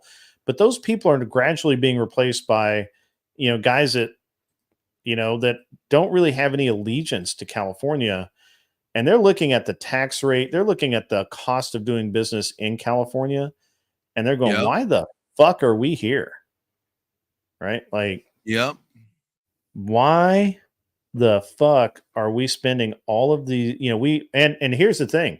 What's really hurting them is that a film company that's based in Nowheresville, fucking Arkansas, that only exists in a guy's garage and on the internet, can put together a feature film shot in Canada, Wales, Australia, everywhere but fucking Hollywood, get the same money, get the same loans, get the same production assurances, run the same, and they can have a production company in Atlanta, Nashville, or Austin do the post-production, and that film will never touch California, and they make money, and that's what everybody's looking at right now. Yeah, see, and what they don't realize is that, or what they are realizing, I should say, now is that they're not the gatekeepers no more. Right. They can't control whether or not whether or not you get the good lenses, right? Like they can't control whether or not, like, we put out our stuff. Yeah. Like, they can't stop us no more. And because we don't need it. We don't need them to get in the festivals no more. We don't need the studios to do anything anymore. Well, you don't have to have a studio say okay so that the lens rental company will rent you a Panavision lens. Yep. And not just that, we also don't need the studios to approve what we're doing. Now, does it make it They harder? don't have to approve that you have a gaff, that your gaff crew is okay. They don't have Yep. to approve that your soundboard guy comes from this company. Like, I mean, and so because now you can get you can go to Nashville and you can find 20 sound you can find 20 soundboard guys in an hour in Nashville that'll do every bit as good a job as anybody in California. And and the fact that you could actually learn it anywhere now. It's not like before. I mean, there was New York Film Academy, LA Film School, right? It was very limited, and if you wanted to learn film or production, you had to go where the schools were, and the schools were out here or New York, right? Like New York Film Academy is in both California and Los Angeles, right? So it's one of the original ones, but like you don't need that anymore. You really don't, and that's the great thing about it. Like you're not stuck. You're not forced to have to deal with it just them anymore. You have options, and I think there's even, I don't know how good they are, but I heard there's like a Christian like film school, right, as well. And I don't know what's the difference personally. I mean, if they're just teaching the basic curriculum, then there's really shouldn't be much of a difference. But maybe the difference is that they are the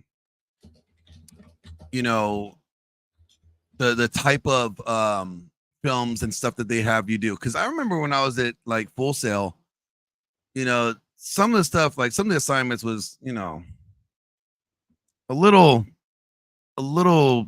edgy, let's just say that. Right.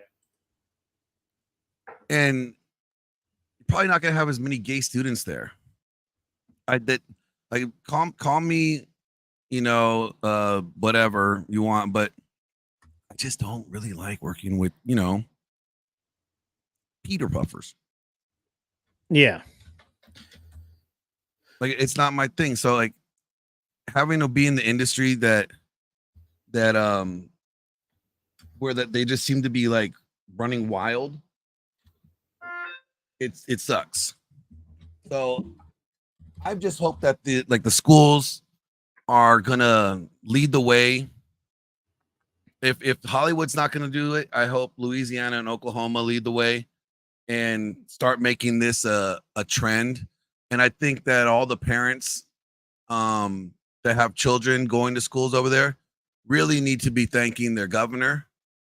And like not just like, oh yeah, we got a cool governor, he brought this back. Like, no, I think they should be sending letters, thanking the governor for doing the right thing. Yeah, I agree with that. I just really feel like that you have to the thing with California, the thing that's screwing them right now is that the taxes are so high that it doesn't matter how much you make on a film, you're just not, it's very hard to come out ahead. Oh yeah. So no, I agree with you wholeheartedly. It's like I have a conspiracy theory when it comes to these films. Like I personally think that they are intentionally making these woke ass movies to use it as a write-off. Yeah. And just kind of hear me out with that. It's like, sure. Think about this. If I'm making like, let's say I'm making, let's say a couple $100 million per movie, right? Overall, even the fucking wokest movie, like Avengers. Yeah, the last Avengers made a shit ton of money, right? And but they had to pay a shit ton of money in taxes. Now, yeah, sure, they get a lot of write-offs. They get a lot of tax incentives and stuff like that, depending on where they're filming. And since they're filming majority of it in Atlanta, because that's where Marvel Studios is, you know, they got the tax break off right off over there. But if they shot anything in the green screens out here in LA, that's another write-off, right? Like for filming. So they're getting the write-offs, but if you want to make money, you need it to tank. Because then you could say everything that you put into that project, everything you put into that film is a write-off. Yeah. So Yeah. I think, and here's the thing, like there's new studios popping up all the time, new production companies out here. And what's weird is I would go work on one project and, you know the crew, and it's under, you know, let's say Butt Boys production, right? And then two projects later, I'll see the same crew and it's under like, you know, no limit productions now. And I'm like, wait a minute, what you guys just on? What's going on? Like, you know, yeah. Oh yeah, we had to change, you know, change the LLC after that project. Like, interesting. So I don't know all the ins and outs of it, but I just think it's pretty interesting that they keep on like changing production companies and stuff. But yeah, that's what I think. No, you're right. So what do you think that should be the next push? Like we got a little W here, right? Yeah. With the schools. What should we be trying to push for next? What's the next W you think we should see for the right? That's a good question.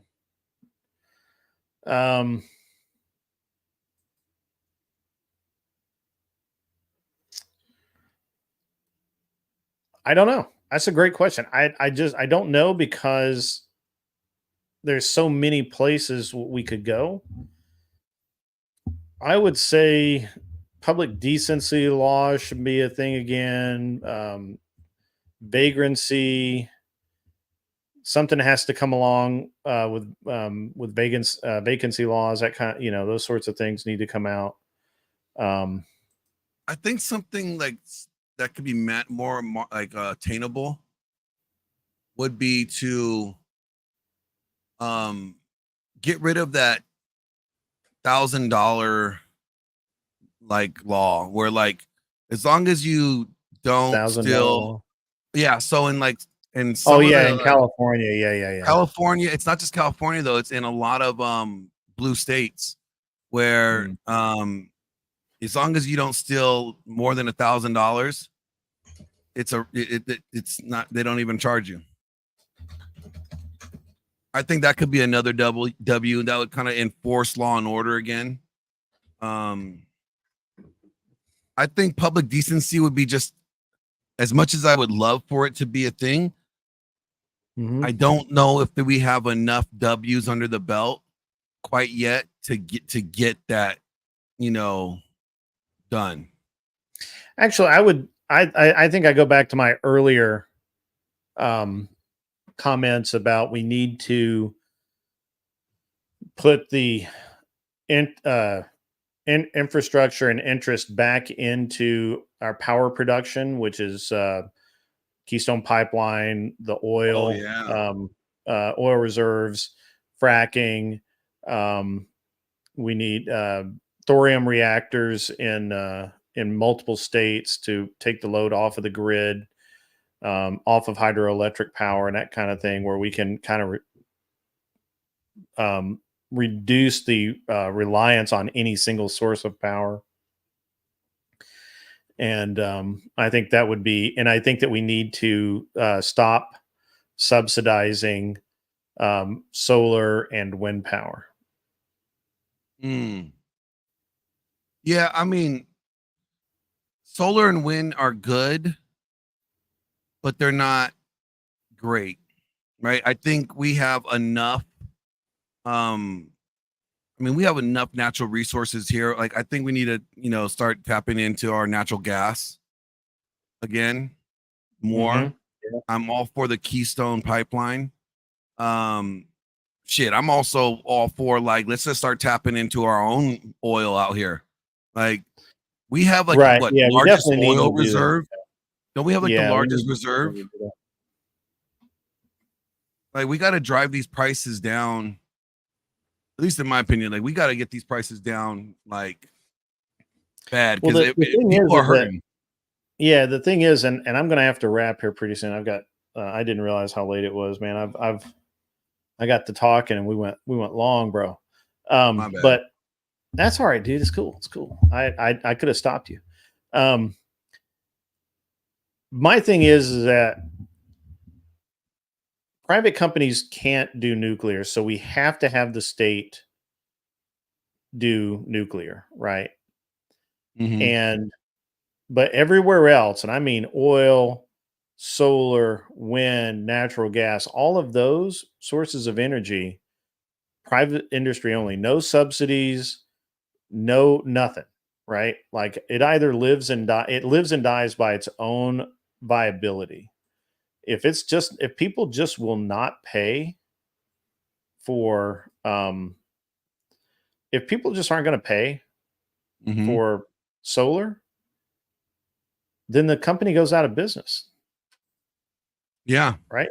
Like, it's that simple, right? Like why do we need a government to subsidize anything?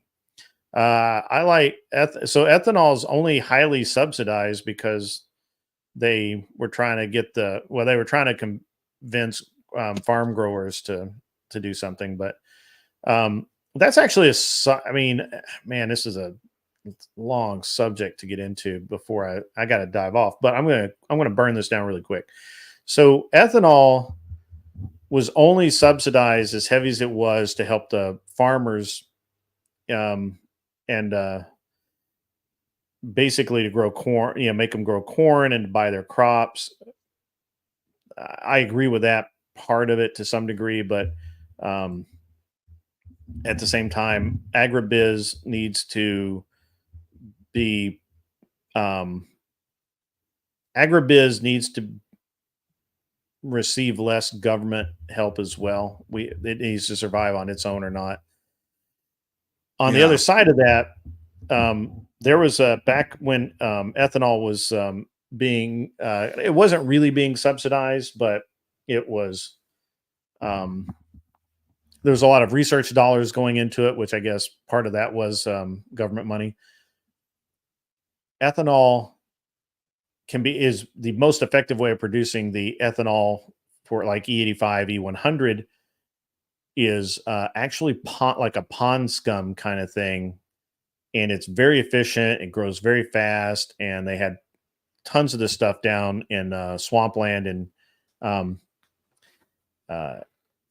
Louisiana, Texas, Alabama, and other places can grow this stuff pretty easily and turn it into fuel really quickly and inexpensively. So I would like to see that deregulated back to where it's economically viable. So that's what I would say. But ethanol is kind of a favorite fuel of mine. I really like it. I think it does a lot of good for us. But yeah, I'm gonna have to wrap, man. I've been on almost an hour too long. No worries. I'm good to go. I'm gonna have to get going here. I gotta leave in about 2 hours, but I already got all my stuff packed and ready to go, so it's not gonna be that hard for me. I got my stream going on as well. Yeah, but I'm not like on YouTube. I don't know. I'm gonna play it by ear. I might be gone for a couple days. 2 days.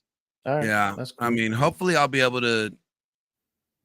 I should be able to Who's on stream right up now that I can I'm on right now. You can just redirect everybody to me. All right. Let me see. Oh, that went too far. Yeah, I'm gonna kind of finish up my my stream from this morning that kind of got shut down. Yeah, what did you do? Remember I told you like I was running all these different programs at once. Too much for my PC. Oh yeah. You crashed. Yeah. All So I was like, well, let's not do that. But why don't I don't see your restream link up there. Okay, that's fine. What oh no, my restream link's not. I undid my restream link and I just have it. I got you. Okay. Streaming. Let me pop over there. Yeah. Yeah, there we go. Find you in just 1 second. No worries. I was gonna ask you this question, but I'm gonna ask my viewers here in a minute. You know, there's been a lot of calls for Biden to drop out of the race. I mean, I know he said 2 days ago that, you know, he ain't doing it, but he's going to be forced out 100%. I think he's starting to feel the pressure. 8 months ago. 8 months ago, I called this. And I believe he's currently going through an impeachment hearing right now, isn't he? He is. Yeah. Yeah, that's the truth. So 8 months ago, I called that they're gonna they were gonna push Biden through the primary, which did happen. Yeah. Biden then would run because he is the guy, right? And at the time, I thought that he would be in better shape. He's in pretty poor shape now, but at the time, I thought he'd be in better shape. Now, and what I originally had stated is that in September, late August, early September, they're going to replace Biden with Gavin Newsom, and Newsom would be and it would be because of some health issue. I said this 8 months ago, and they would have some health issue. He would be ruled unable to continue. The only person that they could pick would be Gavin Newsom. He makes the most sense. They would call some kind of emergency meeting or whatever, put Newsom in as a candidate.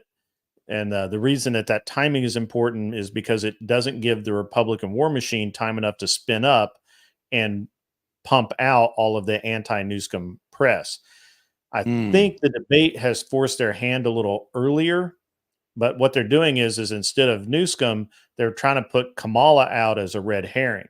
Kamala, there's no way any idiot would put Kamala in on a ballot. Like, there's no independent on the planet that's going to vote for Kamala Harris, right? Like, that's just not going to happen. So that means that she would lose ridiculously bad.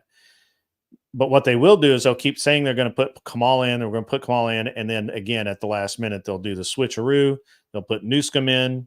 Newsom's running mate will probably be, I think it'll be AOC. I think that she makes the most sense. She's got a national presence. She's controllable, and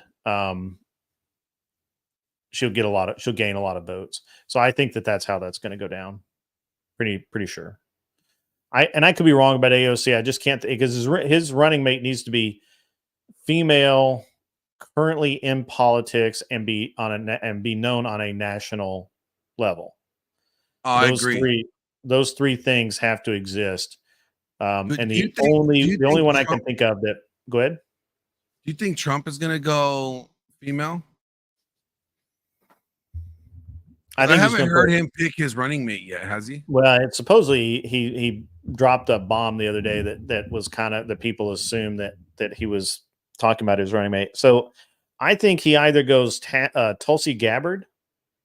I think that would be a win for. I don't. I think it's a W. I think it's an L. And the reason why I say that is that just don't put women in leadership. I mean, he'll win, but just don't put women in leadership. Then you're just playing into the whole. Right. Yes, but that's just my opinion. Yeah, I believe optics wise, it'll definitely be a W. I mean, so there's only a cut. So I originally thought that Trump was grooming RFK to be his running mate. I thought so too. And then RFK announced his candidacy. And I'm not saying it still could happen, RFK could, he's been energizing his base. He's been getting all of these guys like on his side. They're dedicated to him. And a lot of them are independents. And it could be that in late August, early September, RFK comes out and says, I'm going to back Trump now. And then Trump pulls him in as his running mate. I think that made a lot of sense.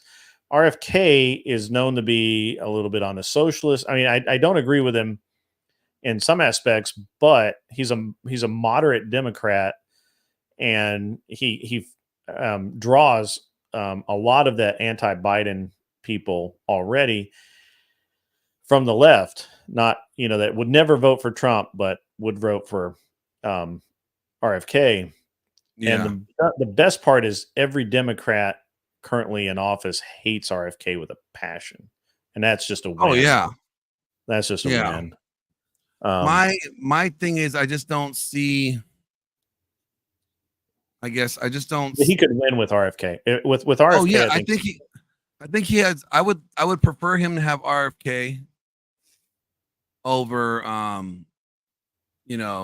anyone else personally. I believe it's got to be. So there's the qualifications are going to have to be. They're going to be nationally known, right? You can't have an unknown. It might be somebody that's openly spoken out against him before. Yeah. Like Gabbard. Yeah. And and I just feel like, I mean, Gabbard makes most sense right now. RFK doesn't make a lot of sense because the problem with RFK is before he started running, he could have spun his positions on a lot of different subjects to be more in alignment with what Trump says. But right now, what he's done is he spun up his positions, and a lot of them are the opposite of what Trump's positions are. And so that kind of pushes him out. I think maybe, like I said, probably Tulsi Gabbard makes the most sense. Kristi Noem is my second choice for a female. She is badass. Out of North Dakota, pardon me, North or South, whichever. The one with Sturgis. Oh yeah, that's South Dakota, isn't it? Yeah, I think so. And after that, I just don't know. Like, there's a bunch of pretty based congressmen that it could be, but I don't see. The problem is I don't see Trump picking another political insider. I don't see him, like, he picked Pence, and I think that was on the advice of the party. And Pence, more or less, if he wasn't doing nothing, he was actively trying to harm Trump's campaign. So okay, I'm glad somebody said so it. if he wasn't just doing absolutely nothing and being a waste of space, he was actively doing bad things. So I thought Pence was a sabotage. I thought he was just sabotaging it from. I like a lot of what Pence said. I like the whole thing about not being alone with other women, and all that kind of stuff. And a lot of things of what he said was fine, but it was the actions, where he really didn't support Trump a lot. He made some statements, that were pretty base statements, but they were ill-advised when he wanted to support Trump. So, I mean, he could pick a governor. I mean, he could pick like Bill Lee, Bill Lee is our governor here in Tennessee. He's kind of a moderate Republican guy. He would fit Trump really well, but I don't know. I think he's going to pick Kristi Noem or Marsha Blackburn. He could pick Marsha Blackburn. Marsha Blackburn stands out too. She's solid Republican, Tennessee. A lot of things that would bring him some, I just prefer a male. I get it. Go ahead, I just call don't it think call that, it sexist or whatever you guys want to call it. yeah, no, I agree with you. I'm And I fine think with Trump it. would agree with you, but I think that Trump doesn't care. I think what Trump cares about is who I think Trump cares about who can help him win. And I think, Yeah, and I I'm just think thinking about that's who can do that, right? Like you can't put DeSantis in. DeSantis is a no-go, right? Like he's done. yeah. You know, there's a bunch of senators I could pick up, I could pick on, but I don't think any of them are going to be okay either. So I feel like that what we're really looking at is I have to keep coming back to it's probably going to be a female. There's 3 or 4 female: Tulsi Gabbard, Chrissy Noem, Marsha Blackburn. To be honest with you, I always thought it was going to be MTG. But her mouth, man, her mouth is just too much. Yeah. And I think that rivals Trump too much.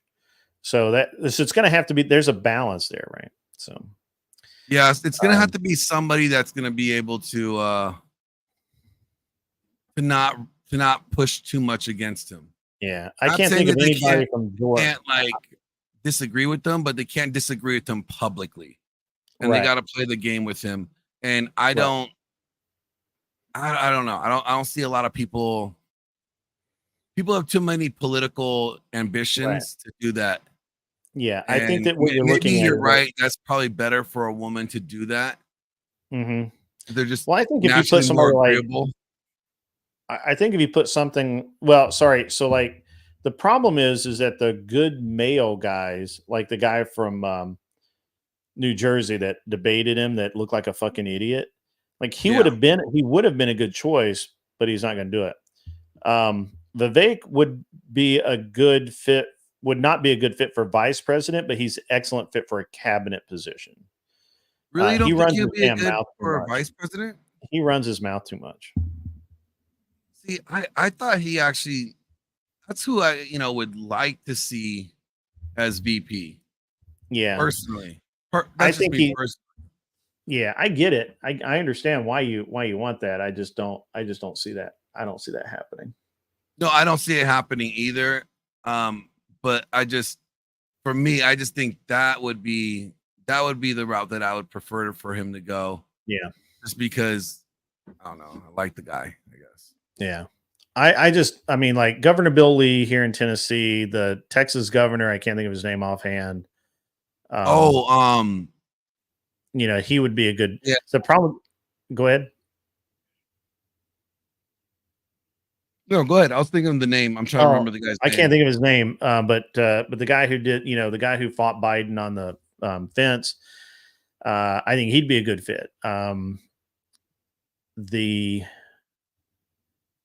that's kind of where I got to draw. I mean, that's, none of the problem is that the governors have been making more national attention than the congressmen have.